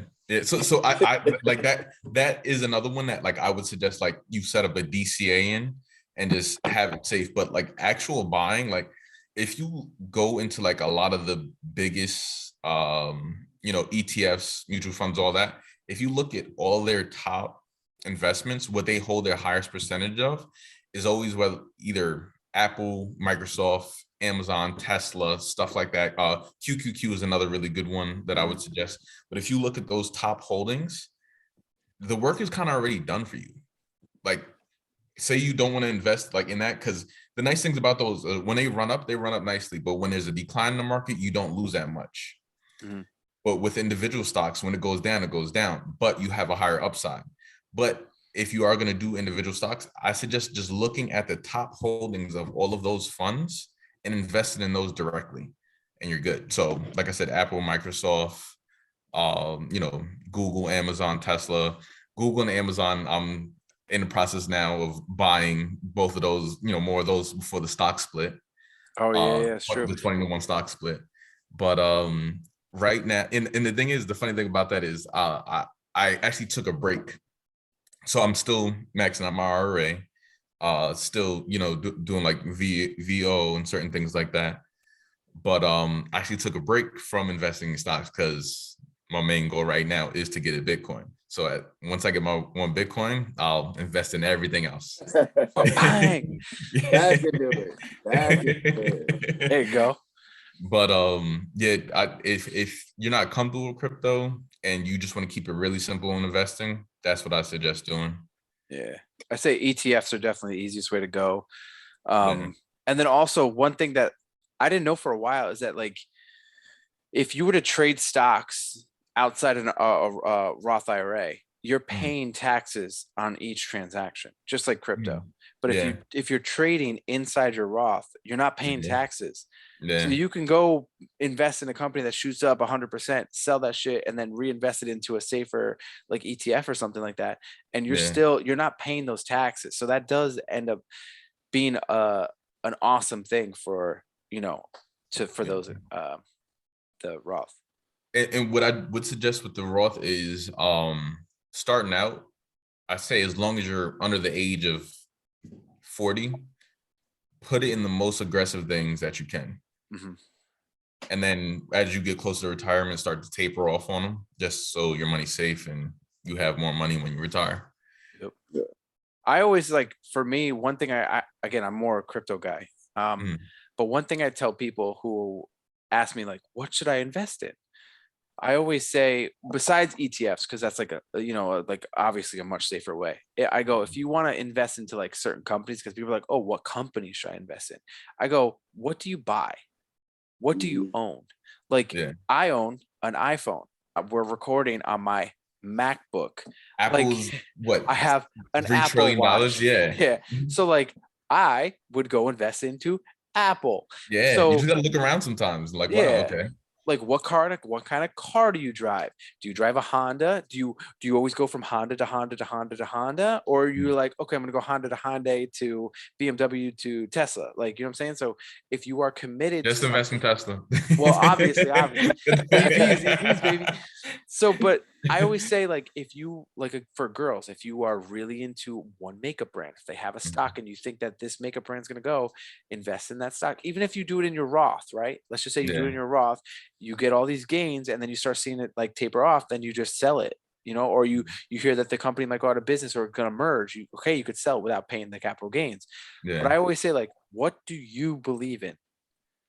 Because if you don't believe in something, if you go, okay, I'm going to invest in, I want to buy a Tesla. I'm going to buy a Tesla, but right now I don't have a Tesla. But if Mhm. if you don't believe in Tesla, like, yeah, you can invest in it to make money, but you would probably feel safer if it's something that you believe in. Yeah. Yeah. And that's how I always look at it. Mhm. Is like, do you have a preference at a grocery store? Do you have a preference as a gas station? Do you go to, one fast food chain over the other? You know what I'm saying? Like, there's just like, I always say invest what you believe in. And that's why I like that Griffin app that I told you Mhm. about, is because wherever you shop, you're Yeah. getting shares. So it literally is what you believe in, is because where you're spending your money is what you believe in, is what your money's getting invested in. Mhm. That's how I look at it. Oh, that just clicked for me. That just clicked. I didn't know it was in the individual places that you go to. Yeah. So if you go to ExxonMobil to pay gas, you are now investing into an ExxonMobil share. Does it have That's a default? Like, say you swipe your card where, like, I don't, does ShopRite have a stock? I don't know if ShopRite has a stock or True, not, but true, like, true. So if you do that, you could turn it off. I've turned it off. okay. If you to swipe it at some store that does not have a stock or a Mhm. share or whatever, it will just put $1 into your available cash. Gotcha. Okay. I turned that off because for a while I was just using my crypto card and I was just Mhm. buying it on Coinbase. So I was just getting dollars added in. But then they finally added the Coinbase stock. Gotcha. So like, I was having these available balances of like 50, $60. And I'm like, I would have just rather that stayed in my bank account Yeah. or whatever. Yeah. So I turned that off. So it just invests into places that have a stock. Mhm. So, but that's like my strategy for stocks. And then Gotcha. also my strategy for my Roth, I definitely don't max it out because I put all my money into crypto. Yeah. But the money that I do put in there, my plan is like SPY. I have SPY. My plan is to invest into strong dividend stocks, Mhm. so that I'm not only getting the gains from the stocks, but I'm also getting the weekly, bi-weekly, monthly, quarterly, annual stock dividends that are paying me, that I can either, well, in a Roth, you keep it in there, but then you can go reinvest that money. So then it's Mhm. free Yeah. money. And then when you do, like, when you can take the stocks and the money out of the Roth, you could just take that and just keep it in the dividend, and now you have a passive income of dividend yielding. What's your favorite or like what are your go-to dividend stocks? So like right now I have like, there's one, it's like weekly, and it pays out weekly. I think it's like WKLY. It's like Yeah, 50 yeah, bucks. yep. I'm familiar Yeah, with them. and Yeah. I've just been boom, boom, boom, boom, boom, just throwing it into that one. There's another one that it's like it's like $7 or $8. I don't think it's a long-term one, but it pays like pretty nicely. So I've been putting money into that until it starts dipping, and then I'm gonna pull that out. That one's called PSEC, Yes. Okay. and I believe that's like, it's almost like 8 cents a share every month. Okay.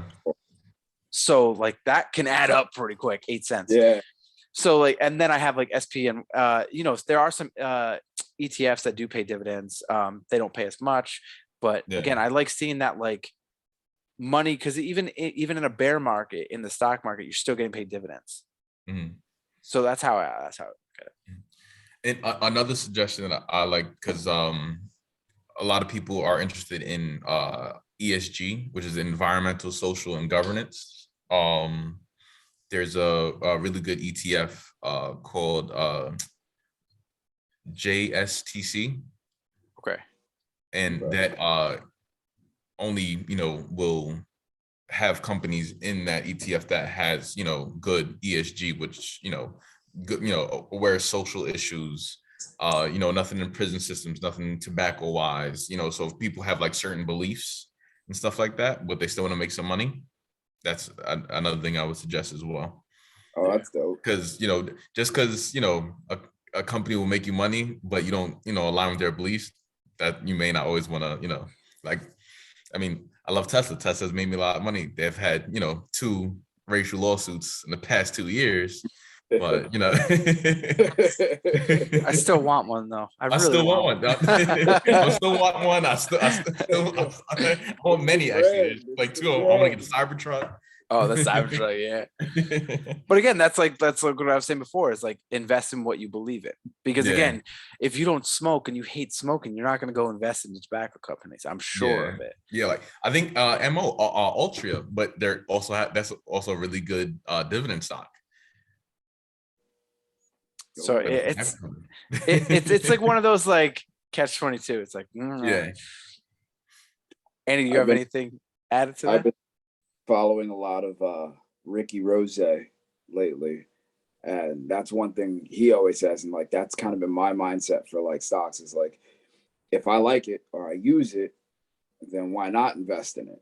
Like, he's got Bel Air bottles. Every time he's out, every time he's doing an interview, he's drinking that. Why? Because that's what he drinks. That's what he drinks when he's in the club. His beard oil, it's what he uses. So that's what he invests into. Same thing like you said, we're recording Wingstop. Yeah. Fried chicken. I eat chicken. Like, I'm gonna buy me a Wingstop. Smart. Extremely smart. Yeah. And I think that's actually really cool that they have how you were saying about like the social like what you believe in, and like if you don't like smoking or you don't like this, like you have a place where you can find that as well. Yeah. Nothing to stop you from making money, Yeah. Facts. And again, even if, let's just say you were to, I forgot which one you meant. It's like, even if you were to just invest into the S&P 500, right? You could just, that's like an ETF. Like you could just buy an ETF for that. S&P 500 has averaged about a 10% return every year.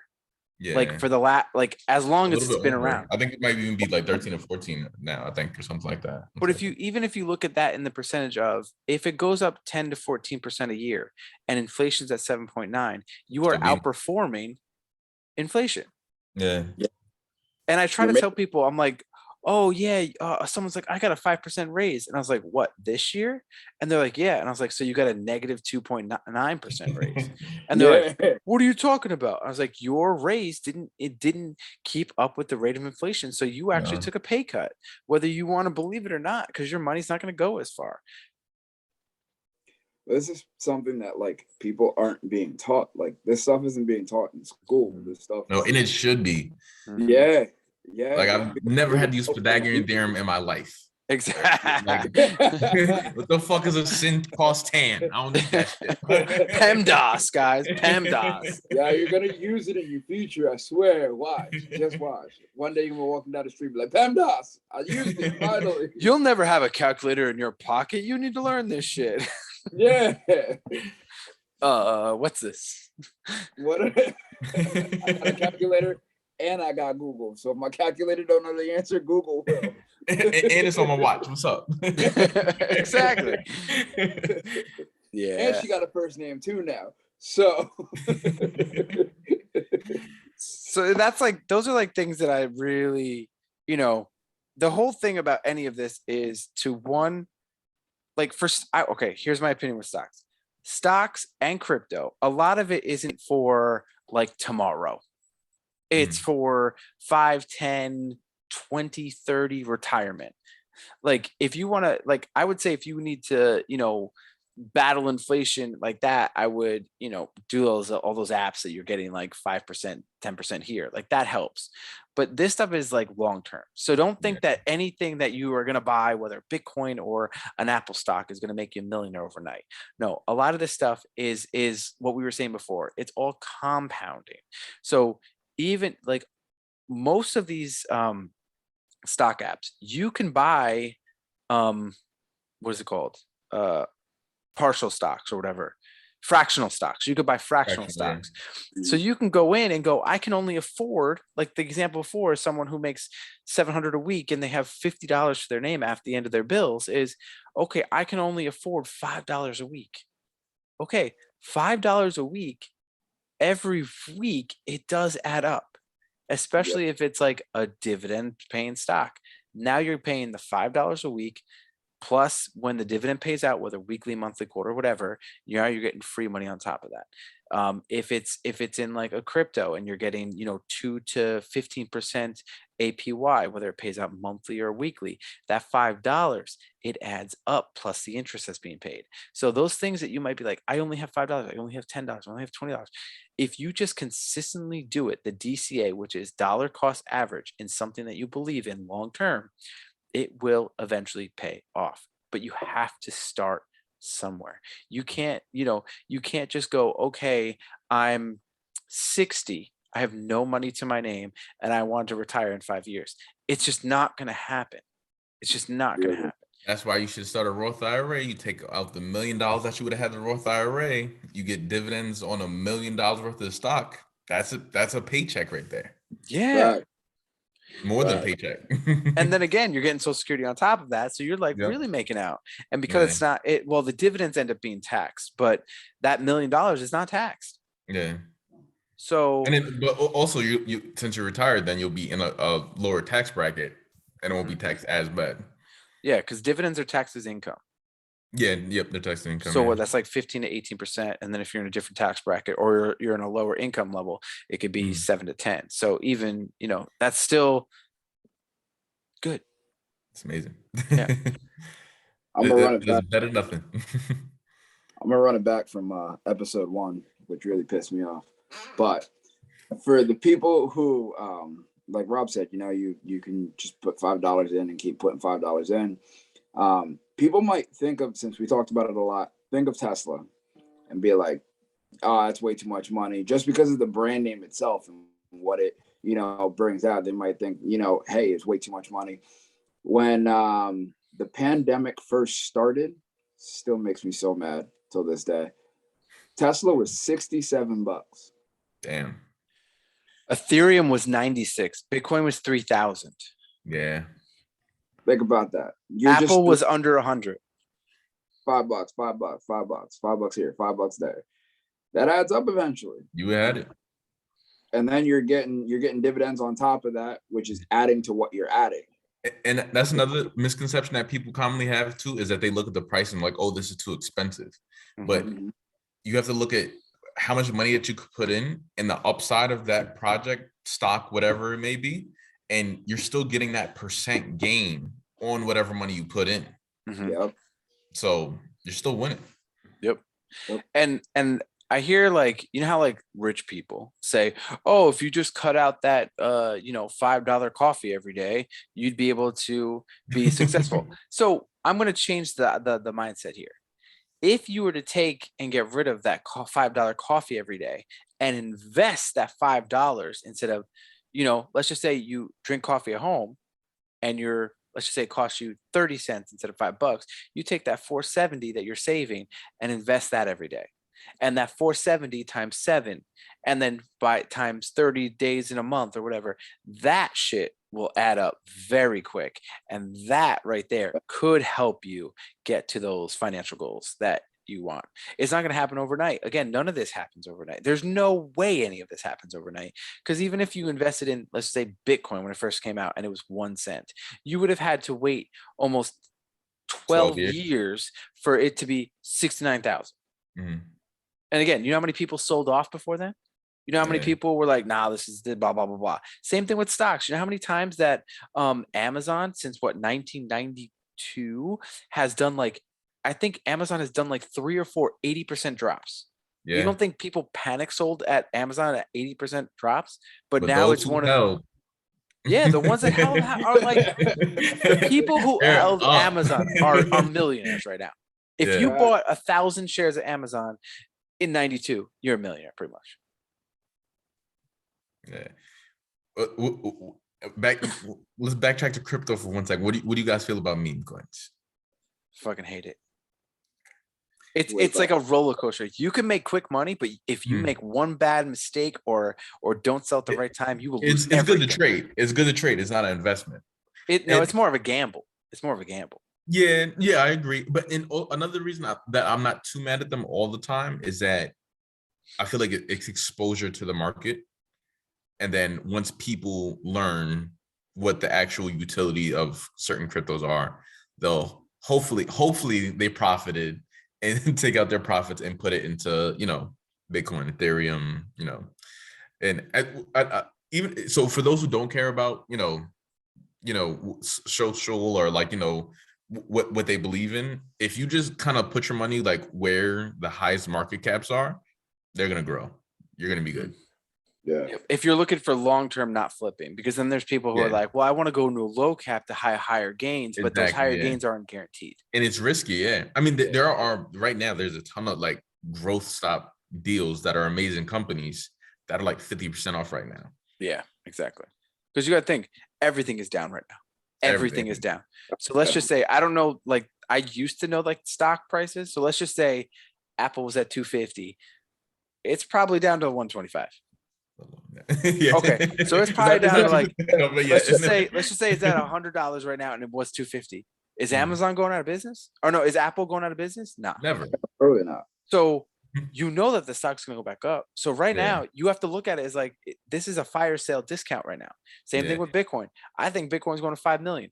Do I think that it crashing from 69 to 34, 35, 40,000 is the end of Bitcoin? No, I go, fuck yeah, let's buy some more. Yep. Because red means buy. Red means buy.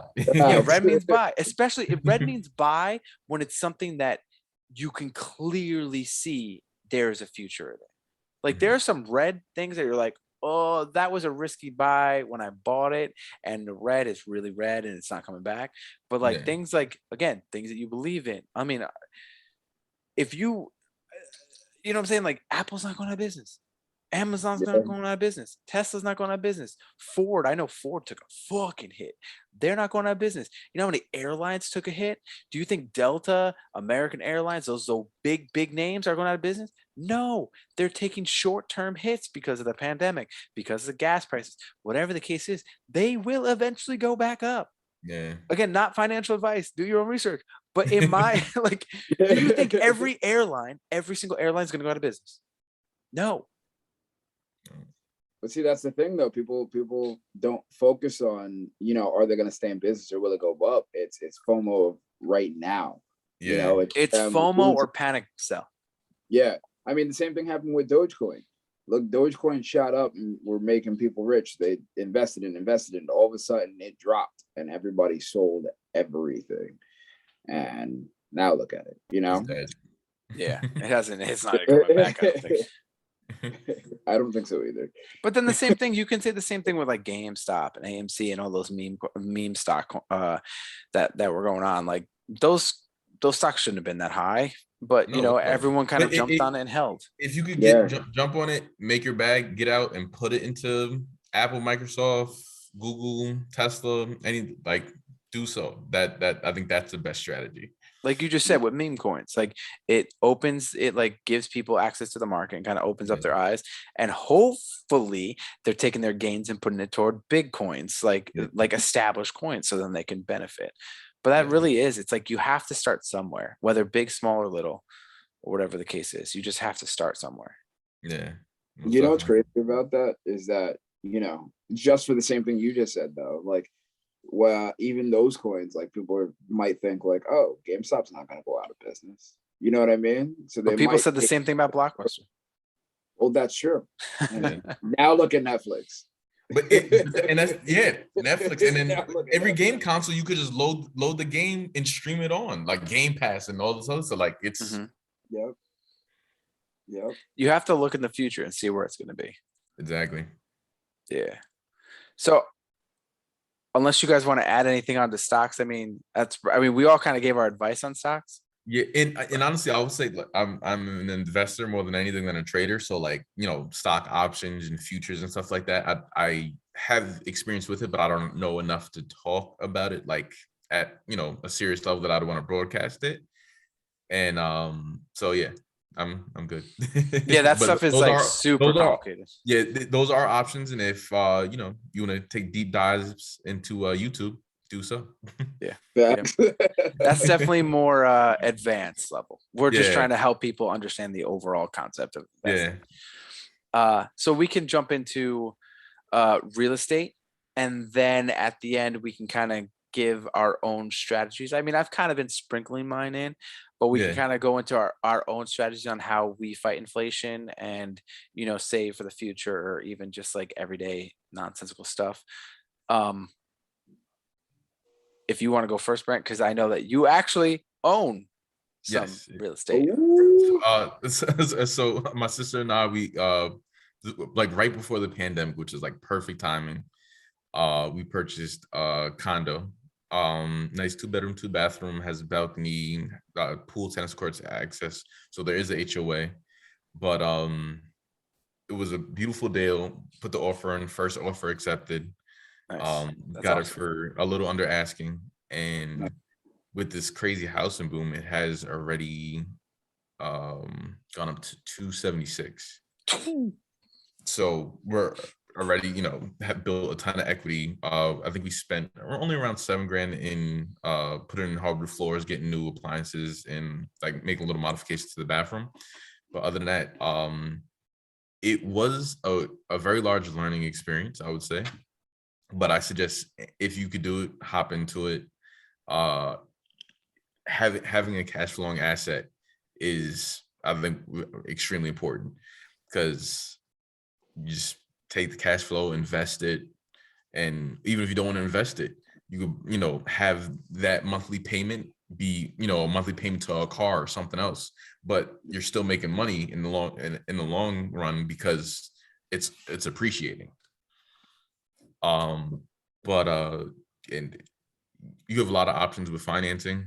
You don't always have to put, you know, the 20% down, and it was overall a seamless process. And it's important to have a good real estate agent, and we plan on eventually doing, you know, the what's called the BRRRR method, which is buy, renovate, refinance, and, you know, it's just like a process of buying a property, renovating it, renting it out, pulling out the equity, and then just buying with that equity, buying another place. And it's a beautiful process because it's just the one initial time of, you know, cash coming out of your pocket to buy something, and then you're buying another asset that's going to cash flow, do the same thing.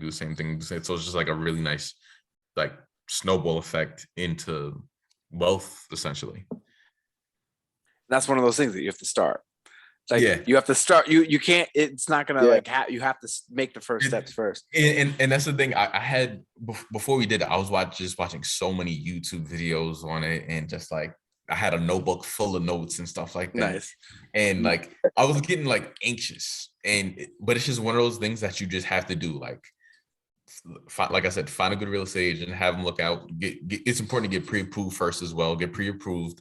That way, when you see something like, you can just pull the trigger. Yeah. So that's the steps I would say is, always be prepared for closing costs as well, because that can screw you over as well. You don't always expect that, but I think we were able to do 3.5% down and FHA. yeah. And then transferred over, and then for rental property, because you do have to worry about PMI, but PMI isn't that bad. Right now the mortgage is like 1,400. We run it out for 2,200. Yeah, there you go. So really nice profit margin, and just kind of keep it going. There are things that happen. It is always good to have cash on hand. Like we had to replace the furnace, and little things here and there. But other than that, replacing the furnace but the equity that we made on the house, already more than covered that. So it is one of those things that you just kind of have to do for sure. And once you do it, you realize like, wow, this is smart. You understand why people do it all the time, all around you. Yeah. People are taking their money out of the banks and putting it in the bricks. Yeah. Well, because you got to think real estate is a finite asset. Yeah. There's only so much land or property on this earth that is usable, and it's finite. And I keep telling Taylor the same thing. I'm like, hey, I want to buy a new house with, whatever money we could save or take loans against Bitcoin or whatever. And I want to rent out the current house that I have. Yeah. I think I like the mortgage is like 1,500, but I think I can get like 2,500 for it because the size and everything. So then, that's $1,000 profit. Once the house is paid off, then it's $2,500 profit every month. Mhm. Then you take 30% of that, put it away, for anything like the furnace or anything like that. You're still covering the profits. And then I would take that profit and then pay off the more, or pay my monthly mortgage of the house that I'm living in there. So then you're living for free. Yeah. And even with that, sometimes I wouldn't even suggest paying off the house, because if you could keep on cash out refining it and keep pulling equity out over time, and then say you want to buy something else, like a liability, but you just pull out the equity out your house and you can buy that instead. And then you don't have to worry about it, as long as the mortgage is being covered by the renter. Nothing's coming out of pocket for you, and you're still making profit from the house. But you just pretty much got whatever car, or like, crazy vacation or a Rolex for free. I keep trying to tell her that. Bro, we have like 100K equity in this house right now. Yeah. And I'm like, we could take that equity and go buy another house. On top of all the other assets that I have between NFTs, stocks, and crypto. Yeah. I'm like, we probably have like, you get a nice house. Multiple six figures right now. By the way, Rob's house right now is beautiful. But I want better, bro. I want better. But bro, I'm even talking about, I'm like, yo, we're paying for the wedding like cash, right? Because of all the only reason why we're able to pay for this wedding in cash is because of the investments I've been doing, right? Yeah. So I told her, I was like, let's not pay myself back. Let's not pay yourself back. Take the money from the wedding, because we are, like when you have a wedding, you're normally getting like kitchen utensils or, shit like that. Like, okay, because it's normally like wedding house baby, but we did house baby wedding. So we have all the things that people would need. So it's just like, just give us cash. Just give us cash. Right? So I'm like, whatever we make from the wedding, let's not pay ourselves back, because whatever, we already paid it. It's already done. Let's now take that money and then put it to another house, rent this house, double more cash flow. That's even the wedding's a business move. That's why that's why I met you, Rob. Everything. Nothing this man can't find to make it right, bro. Trust me. Bro, my mind is always working. Taylor even said, she said before I came down here, she's like, she was like, you can always think of nice things and super special things to say to me. I was like, my mind's always working. I don't got time for that. And she was like, what do you mean? I was like, I'm always thinking about how I'm going to make money for this family so we don't have to live and we could retire by the age of 40, or me 40, you 34. And I can't be thinking about all the lovey-dovey shit. I got to think about how we're going to retire early. And then after we're retired early, then I can think of my mind will be clear and my plan will be done. And then I can give you all the lovey shit. She was like, yeah, Amanda yells at me all the time, like, oh, like you could just buy me flowers. I'm like, yeah, but like I'm investing that money and like I'll give you a whole garden, like a whole greenhouse at the mansion that we live in eventually. You want the flowers, you want the greenhouse. Patience. I haven't bought flowers. He had a bar. He said, No. I'll give you the lovey-dovey shit. No, but that's why you got to be like, okay, when I buy you flowers, I got to find out how I can maximize that money that I'm spending on you. I'm getting investment money back. Listen, the way my mind works is I'm going to buy the florist so I can give you my flowers and still. I mean, that's not a bad idea either, because then you're investing in a business now. You're getting the flowers for free. And then other people are going to pay you money to do. It's always going. It's always going. But yeah, like honestly, during the pandemic was when I was starting to look for like properties, because I wanted to go get an apartment. But then I was reading that it's much harder with apartments to rent because of the HOAs, and like a lot of them they'll have like limitations, like you can't rent it for a year or something like that. It's important that you ask all that information as well. And then also you kind of have to, it's always wise to do the math first of your what is that called? It's like basically your return on investment before, but there's a specific word in real estate with that, just not coming to me right now. But because even if you were to invest in $50,000 apartment, and you put 10% down, which is $5,000, right? Your mortgage, even with an HOA, is still less than $1,000. Yep. And you could, and even a one bedroom is you're charging $1,500 for now. Exactly. Or more. Yeah. So pretty much, as long as you can get a decent renter, it's pretty much you're good.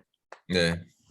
I feel like with that, you would want to get a multi-family like spot, so that way you always have something renting going on. I've heard the strategy. I'm sure you guys have both heard it, so I'll just say it, is that if you are, let's just say, single, or you're with somebody who is willing to do this with you, you buy a multifamily, you live in one, your renter in the other. Yep. And then have that renter pay for the whole house to the point, and you live rent free. You save that money, and then you eventually move out, and then you rent out the second house. Yep. It's a beautiful thing, but I think me and you kind of move past. We're late for that one. Yeah. I would still do it. I would still do it. I just don't think the person that I would do it with would want to do it. I honestly, if I could get like the top apartment, like say if there was like a 4-bedroom house and like 2 of the apartments are on top and then 2 on the bottom, keep the 2 separate, and I can make the one top apartment one big ass apartment, I'd probably do it. Yeah. I mean, our me and Andy's friend Daniel, the funny thing is he has a large house, but he renovated his basement to make it like a full livable space for his mother-in-law and his brother-in-law. So mother-in-law and brother-in-law are living there. He has said when they move out, because it's like a temporary thing, when they move out, he told his wife, he's like, we can move downstairs in that little apartment and rent out the rest of the house. And she's like, no. Is she at least willing to do the other way around? They live up top and rent out the bottom. Well, yes, they're willing to do that. But he was like, if we lived in the bottom, we can make more money by renting the top. Oh yeah. You're about to give that up. There's no way she's giving that up. No. So yeah, real estate is complicated, but it can also be another fun thing. And that's the thing. I will say it is complicated in the grand scheme of things, but once you get the ball rolling and kind of go through it all, you realize that like, hey, this isn't too bad. What's Just your guys' it's take? important to have your ducks in a row and stuff like that. I'm sorry, before what you saying? No. Go ahead. Go ahead. No, so it's important to have your ducks in a row, and have the right people around you. Have a good lawyer, have a good real estate agent, and other than that, just have the money. You're good. Yeah. What's your guys' take on I know there's a different word and I'm going to use a different word. But commercial property over I guess it'd be real estate, right? Or like residential. Yeah, that's what I mean. Commercial property over residential. Well, commercial has a lot more liabilities. I know that for sure. Yeah. A lot more. Insurance is a lot higher. I mean, in the grand scheme of things, it could make you a lot of money, and I probably wouldn't start there. And then also, like, I mean, things have slowed down a lot, but all things COVID and the amount of places that have closed down, and the amount of places that now people are just working from home completely. Like, even in the area that I live in, I drive by office buildings all the time, with for rent signs and stuff like that, just vacant from place. I think I would stay with residential right now, because that's always a need. People are always going to need a place to live no matter what. And then, like, everything Zoom, future wise, metaverse and everything, I don't think the office in certain places are always going to be in person. But even when that does come and people are attached to a crazy Oculus or something like that for hours and hours, they still need to be sheltered in a home. So I think for best long term and just safety and familiarity, I would say residential. Okay. If you think about that, though, I've heard businesses that are like, we're not going back to an office because by not having an office and office employees, exactly, on rent, on electric, on internet, on blah, blah, blah, blah, when they could just go, hey, people, work from home. We'll pay you a little bit more to cover your own electric bills, your own internet bills, or you can deduct them because you're working from home. And then the people who are working from home now don't have to go drive to work, get stuck in traffic. So now they're more productive because they could sleep in longer. Because again, if you work a half an hour away and there's a bunch of traffic, it might take you an hour to get to work. So now you have to wake up an hour earlier. And then you think a lot of people, when they go out to work, they might not pack their lunch. So now that they're going out to, the pizzeria or the fast food while they're out, on their hour lunch break. So now they're saving money there. So really, it just saves so much money by not having an office space. That's true. That's true. Especially for that eating out part. Yeah. Oh yeah, exactly. And the gas too. I mean, so. Oh, wait, gas prices are now. Yeah. Yeah. Yeah. But I mean, when Bitcoin was really high, 69, I was about to take like a 20K loan against my Bitcoin to put down for a down payment on a rental. That would have been nice. And then use the rental money to pay back that loan. Yeah. And then once the loan's paid back, you have cash flow. Yeah, and then you start paying into the property again. Yeah. Because those loans against the Bitcoin, you don't have to pay monthly, you pay at the end of the term. So what you do is you take the money for that first year, you cover the mortgage, you cover the mortgage, and then you put the rest of it away for that loan. And then after that, you take your profits, then you put some away, to I meant to ask you about that, because I've never done it. So easy. The 1% that because when I think the lowest they do is 1% on Celsius, right? Yeah. I did like a sample one for like $1,200 just to try it out, and it literally just took a percentage of the Bitcoin. It locked it so that you don't get dividends, or you don't get interest paid off of it. Yeah. So that whatever they took just gets kind of like, it's in your account, but it's like removed. So it's not in your balance. And then it's the 1%. So I owed $12 in interest for the year because it was a $1,200 loan. And then I actually paid it off early because I was like, fuck it. I literally said, I want to pay it off. They gave me all the information. I went to the bank. I did a wire transfer. Done. Within 24 hours, they cleared the loan. They gave me back my Bitcoin and it was cleared. It was And when I applied for the loan, I know Andy did not have the same luck. I don't know what happened with him, but when I applied for the loan, it literally, I put in all the information and that money was in my account within 12 hours. Nah. Yeah. Applied for phone and I never saw it. I think you put in Right. your wrong. I think you put wrong banking information. Bro, I put it all said the same. It said Hudson. It said the bank, and so I applied for the loan. I put everything in, had the bank in. You know, they said, you know, we'll get there between like 24 to 48 hours. All right, cool. Never saw it. Never came out. So after a while, I think like a week or two went by. And I'm just like, all right, I'll email them and be like, hey, listen, like I didn't get it. I don't want to pay back money on something that I didn't get. Like, you know, is there any way that I can, we can reverse this? That process took forever. Damn. Was your crypto locked up too? Yeah, it was locked. Like, the amount Wow. locked. Which, I mean, it was going to stay there anyway, but Yeah. that's beside the point. And this was before Celsius started doing their appointment, where they do one-on-one appointments now, where they can like, they didn't have that.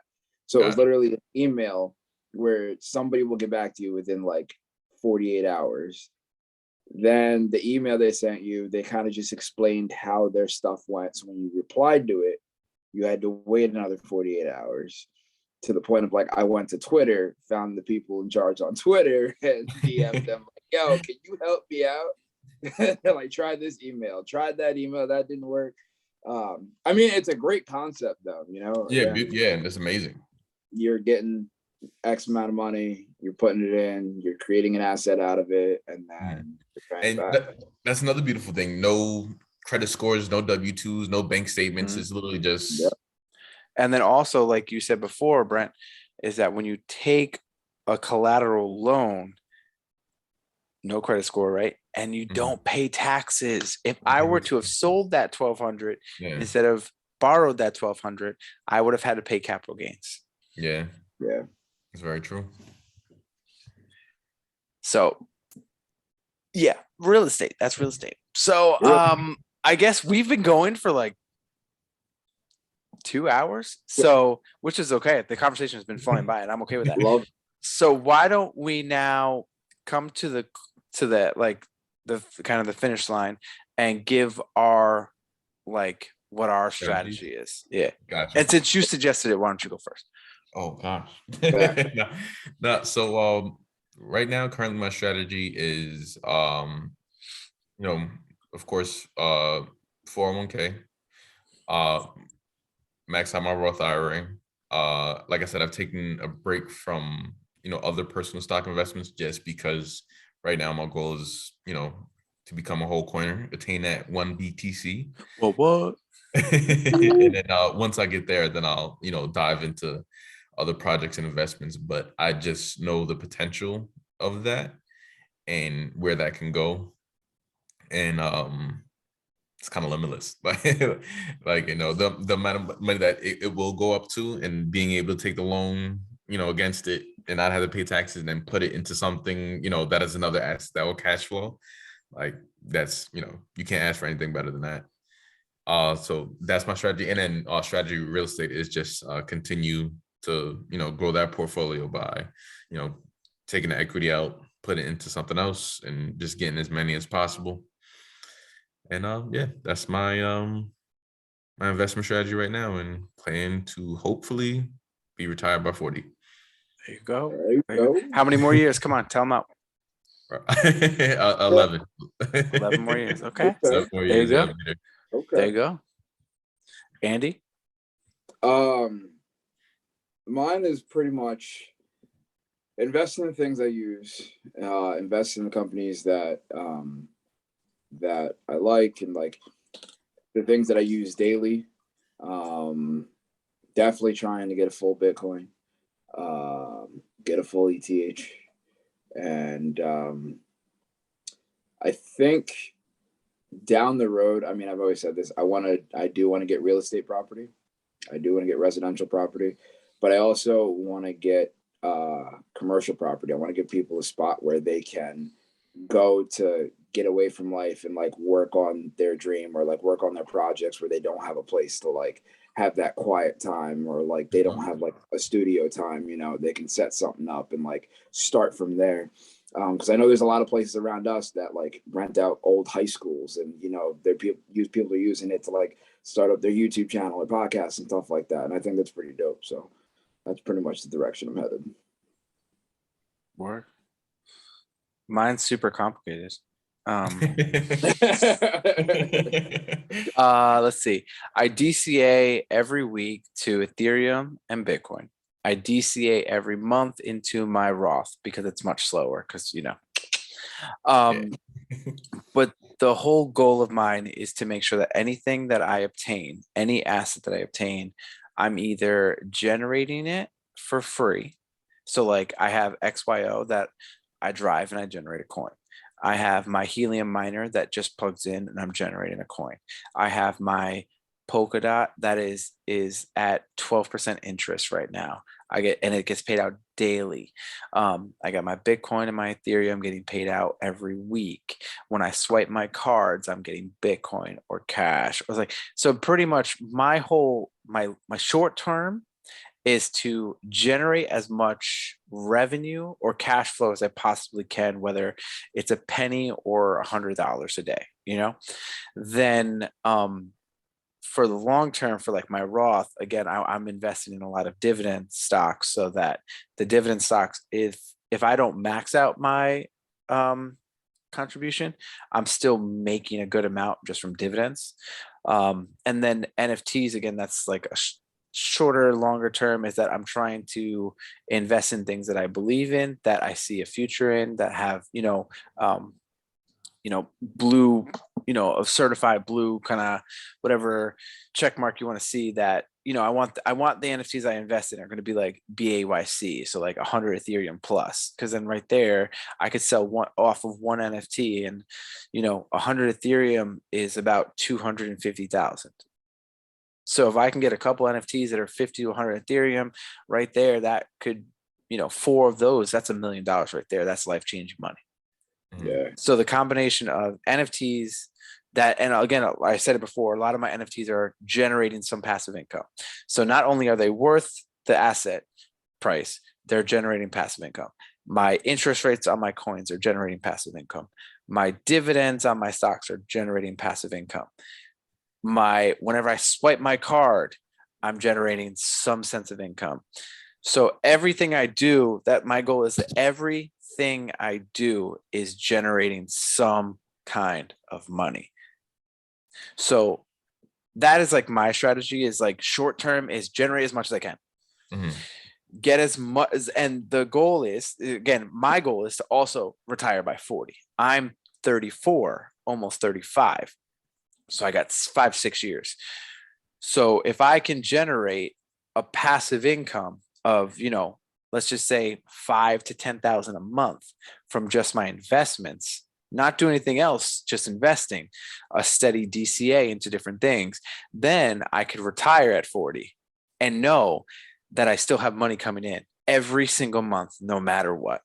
And then I could take that money, put it into real estate to then get more passive income, to then do the brrr method to then get more passive income. So my goal, honestly, by 40, 5-6 years, and I truly think this is going to happen, is me generating $20,000 to $30,000 a month between all of my investments, and just continuously invest on top of those investments.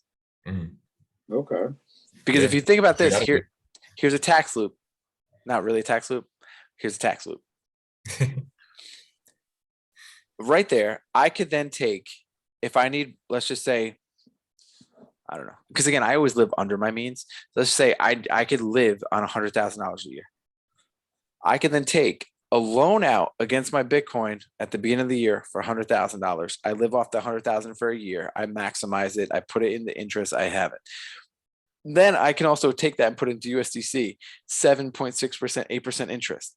So now I could just take that interest and pay off that loan, because again, the goal is to generate enough interest that I can live on.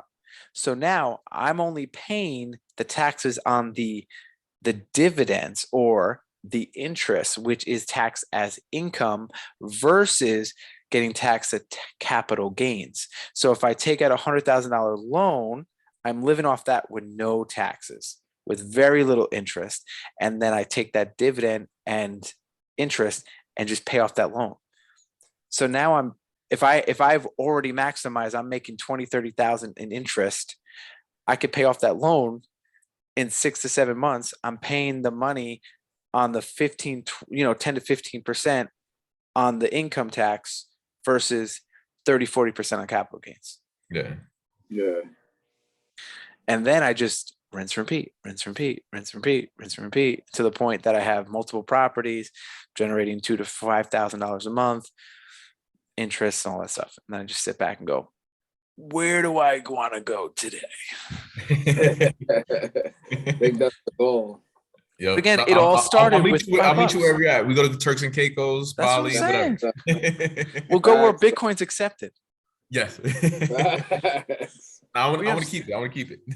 But you know what I'm saying? But like, it's just like, there's so many, like, you can even take a loan against your Bitcoin and put it into USDC. So now you have $100,000 and a 7.6% interest. So what is 100,000 of 7? Oh no, that's like 7,000, $8,000, but free dollars, 7,000, $8,000 free dollars. Yeah. You know what I'm saying? Yeah, that's my goal. I mean, it's pretty lofty. I'd say it's pretty doable, lofty. And you seem like you have the system in place to do it. But again, Brent, my notes. Yes, sir. If you look from when I started to currently, it's going up like 5 to 10% every month. Yeah. Besides like those crazy dips, but every month it's going up 5 to 10%, 5 to 10%, 5 to 10%. And the dips aren't even that bad. When in doubt, zoom out. Exactly. You'll see it's worth it. Like I said, look at the lows of each year instead of the highs, and you're still in profit. So I keep track every single month. So like there are some months that you see like almost 6 figures to but if it's growing at 5, you got to think compounding. Again, that's what the whole thing that we're talking about. If it's been growing at 5 to 10% every single month minus those crazy dips on a steady, think about what that equals over another 5 to 6 years. Yeah. If I'm just doing the same exact thing I'm doing minus a couple of adjustments, like it's just. Yeah. So that's like mine. I mean, I know it sounds super lofty. And when I talk about it, some people are like, you're fucking crazy. I'm like, you won't call me crazy when it works. Watch. When it happens, you're going to call me crazy for not taking you along with me. Yep. And again, I say this all the time. People are like, well, why do you share about what you do? Because you both know, like off the podcast, I'm very detailed. I'll tell you exactly what I'm doing to the point that some people are like, you're oversharing. And people are like, why do you do that? And I go, because I care about you guys and a bunch of other people, but I also want people to grow with me. Because like, what the fuck point is it? Like, let's just say you are retired at 40. Again, you're younger than me, 5 years younger than me. So if I'm retired at 40 and no one else is retired around me, then what the fuck do I do all day? Pretty much. Hey, what are you doing today? Hey, what are you doing today? Oh, I'm working. Oh, okay. What are you doing today? Oh, I'm working. Oh, okay. So what do I do with myself? I want people to go up with me. Yeah. People are so used to the opposite of that, though. People are used to people holding stuff back, so that way, nobody else gets ahead or nobody else catches like that magical thing. They're not used to people being like, "Oh, wait, you want me to succeed with you? This is way for free." It kind of throws them off, and then also like, not only that, if you start, the more people you get to invest in it, the more it's going to go up. So I'm also doing you a favor, but I'm doing myself a favor too. That's true. But I mean, that works. Like people say that that's how crypto works. But that's how stock works too. If more people believe in the company, the stock price goes up. So I look at it like, honestly, I look at it as like, how can I help people rise up with me? Mm-hmm. And that's why, again, if those people who don't know, we do have a disaster party investment group on Facebook. We also have a chat, which you both know, in that chat, I share every fucking I feel like everything that you do in a day, it's like, hey, I'm doing this, I'm buying this, I'm doing this. Like, you're on top of it. I'm swapping this, I'm in on this, I'm in on this, I'm in on this. And people are like, what? I could call me. I'll explain it to you. I don't care. And sometimes it's not a good call. Sometimes it's a good call. I don't know, but you know what I'm saying? At least I always say I'll take the chances. So if it's a bad call, like at least I got hurt and not somebody else. So win. Yeah. And but again, that's my goal. Because again, I look at it, and the reason why I do that is because I've said this before. I saw my mom pass at 46, and there's a lot of things that she missed, and I want to have the opportunity in my life that I can retire at a young age that I don't miss anything. Yeah. Banks is still young enough that at 40 in 5 years he'll be 8. So if I'm retired when he's 8, I have the rest of his life that I could literally do whatever I want, whenever I want with him, no matter what. He wants me to go to a baseball game. Okay, I'm retired. He wants me to go to whatever, I'm there. No, I don't miss anything. That's wild. And that's always my motivation. It's just like, I'm not missing anything. I can't have, if I die at 40, at least I know he's set. Yeah. I can't. Yeah. So it's like, it's not even just for me and other people. Like I do it for, I want him to be set in case I die early. And if I don't die early, I'm going to enjoy life with him and Taylor and any future kids or anything like that. And I'm going to take my friends. I'm going to take my family with me because fuck it. We're all having a good time. We all party. Let's go. Yeah. I don't know. That's just me. I like to talk about this shit though, all the time. I dig that. I dig that. Yeah. Yeah. Anything else you guys want to add? And then we'll cut. I think I covered it all. Yeah. I appreciate you guys having me. Of course, we'll have you on again. Yeah, definitely. I look forward to it. And informative. I was definitely nervous, but it was just a fun conversation. I feel like we always have. Yeah, I mean, I'm sure we could have kept going, but I mean, it's already like easy. It's getting pretty late. I'm like, oh, what time is that? Oh, I will ask you this. Where do you get, you said 12% on Polkadot? Where at? Voyager. Oh yeah, you got the good stuff. That's the thing though. That's the one thing about me. If I tell you something, download this app, you got to do it quick because I get in early.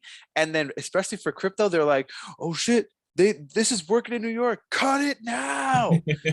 Boy, I hate New York, man. You know how many things New York cut that was good? Bro, Celsius is blocked in New York now. If you weren't grandfathered in, you can't get in. Voyager is cut in New York now. If you weren't grandfathered in, you're stuck. Binance was like that. Binance US is like that. It was just cut completely. There's just a lot of apps that just, you don't play it right, you don't get that time, you lose. Because I think in New York you require a bit license and some other verifications, some crazy shit. But hopefully that changes. But the funny thing is, it's New York and Texas and New York are now going, we want to be crypto, the mecca of crypto. It's like, all right, change those fucking laws and then we can get going. Exactly. Like crypto.com, we can't even use at all. Crypto.com, we can't use. In the grand scheme of things, you don't want to use crypto.com. And not trying to knock them and not trying to knock anybody that uses them, but their prices aren't accurate. So like when you put in like a buy order for Bitcoin, it's always higher than it is like on any other exchange. That's how Voyager is too. Yeah. But the fees there's like no fees. So they higher the price to take out the fees. Gotcha. Understood. Yeah. So I mean, I keep track of my fees too, because I'm like crazy. So since I've been using Voyager, my fees have been going to like, it's like there's no fees or it's like a penny. I think Coinbase Pro, the fees aren't too bad either. I forgot the exact numbers, but it's cheaper than regular Coinbase for sure. Yeah. So I know we said we were going to finish, but so I've done like samples because again, I like to know. So I did a $25 purchase on a bunch of different apps. Voyager by far is the cheapest, even though the price is a little higher. Then you got Coinbase Pro. So I did like $25 each. So Voyager was 0 or a penny. Coinbase Pro was 12 cents. Cash App was like 40 cents. And then you go to like Coinbase and Gemini, and it's like $1.49. Yeah, Gemini is ridiculous. Wow. And you're like, what? Why? Yeah. So I again, if I find a new app, I'm like, people are saying, okay, bye. Oh no, I'm not doing that fees. Oh, they don't offer interest. Nope, not using that either. So But we got you guys got to get one of them sponsor you guys. yeah, I know, down the road that'd be cool. Yo, All right, Andy, you got the upcoming episodes so we could plug those up. let me pull those up now. All right. So while Andy is plugging those up, I'm going to say, as always, remember to like, share, rate, review, comment, and subscribe to Disaster Party Podcast on all social media apps, including YouTube, which is where you will see our pretty handsome faces. Also, if you can, please go give us a 5-star rating on all podcast apps, including Apple, including Spotify, and many more. So for the upcoming episodes, I will say, at least for next week, because I know that one, and then Andy can film the rest. Next week, we will be recording a review on The Batman, Robert Pattinson's Batman movie that just came out in theaters. I haven't seen it yet. I know Andy has. I've heard great reviews, and I cannot wait to see it. I cannot wait. It was so good. I'm gonna go see it again. I'm just saying. So we're a disaster, and for some reason I can't find the list, but I do remember. I got it. You got it. I'm good like that, bro. You know. Ooh, pulling up quick. All right. So we have Batman next week. The weekend after that, we have Jason returning to do his Know Thy Neighbor episode. So again, for those who don't know who Know Thy Neighbor episode is when we ask more personal questions about his life so that maybe people can relate. And we do that so people can relate to each other and kind of see each other's hardships and, happy moments, sad moments. So, it's nice to kind of let all that out every now and then. And then the week after that, we currently have Peacemaker, HBO Peacemaker review set for that. I know that we were planning on that earlier, but, Batman pushed it back a little bit, and we're okay with that. So for the episodes after Peacemaker, we're still working on, but we'll get them in there for you, and we will let you know. Brent, I will say again, thank you for coming on. It was fun. I loved it. Thank you for having me. It was a pleasure. I could talk about this all day. I know you Yep. can talk about this all day. I love it. Andy, you're getting there. You're not quite there yet. I'm getting there. I'm almost there. You're getting there. I'm almost there. Almost there. But for the Disaster Party Podcast, I'm Rob Stanio. Oh, whoa, daddy. I'm Andy Vivians. And we are out. Bye.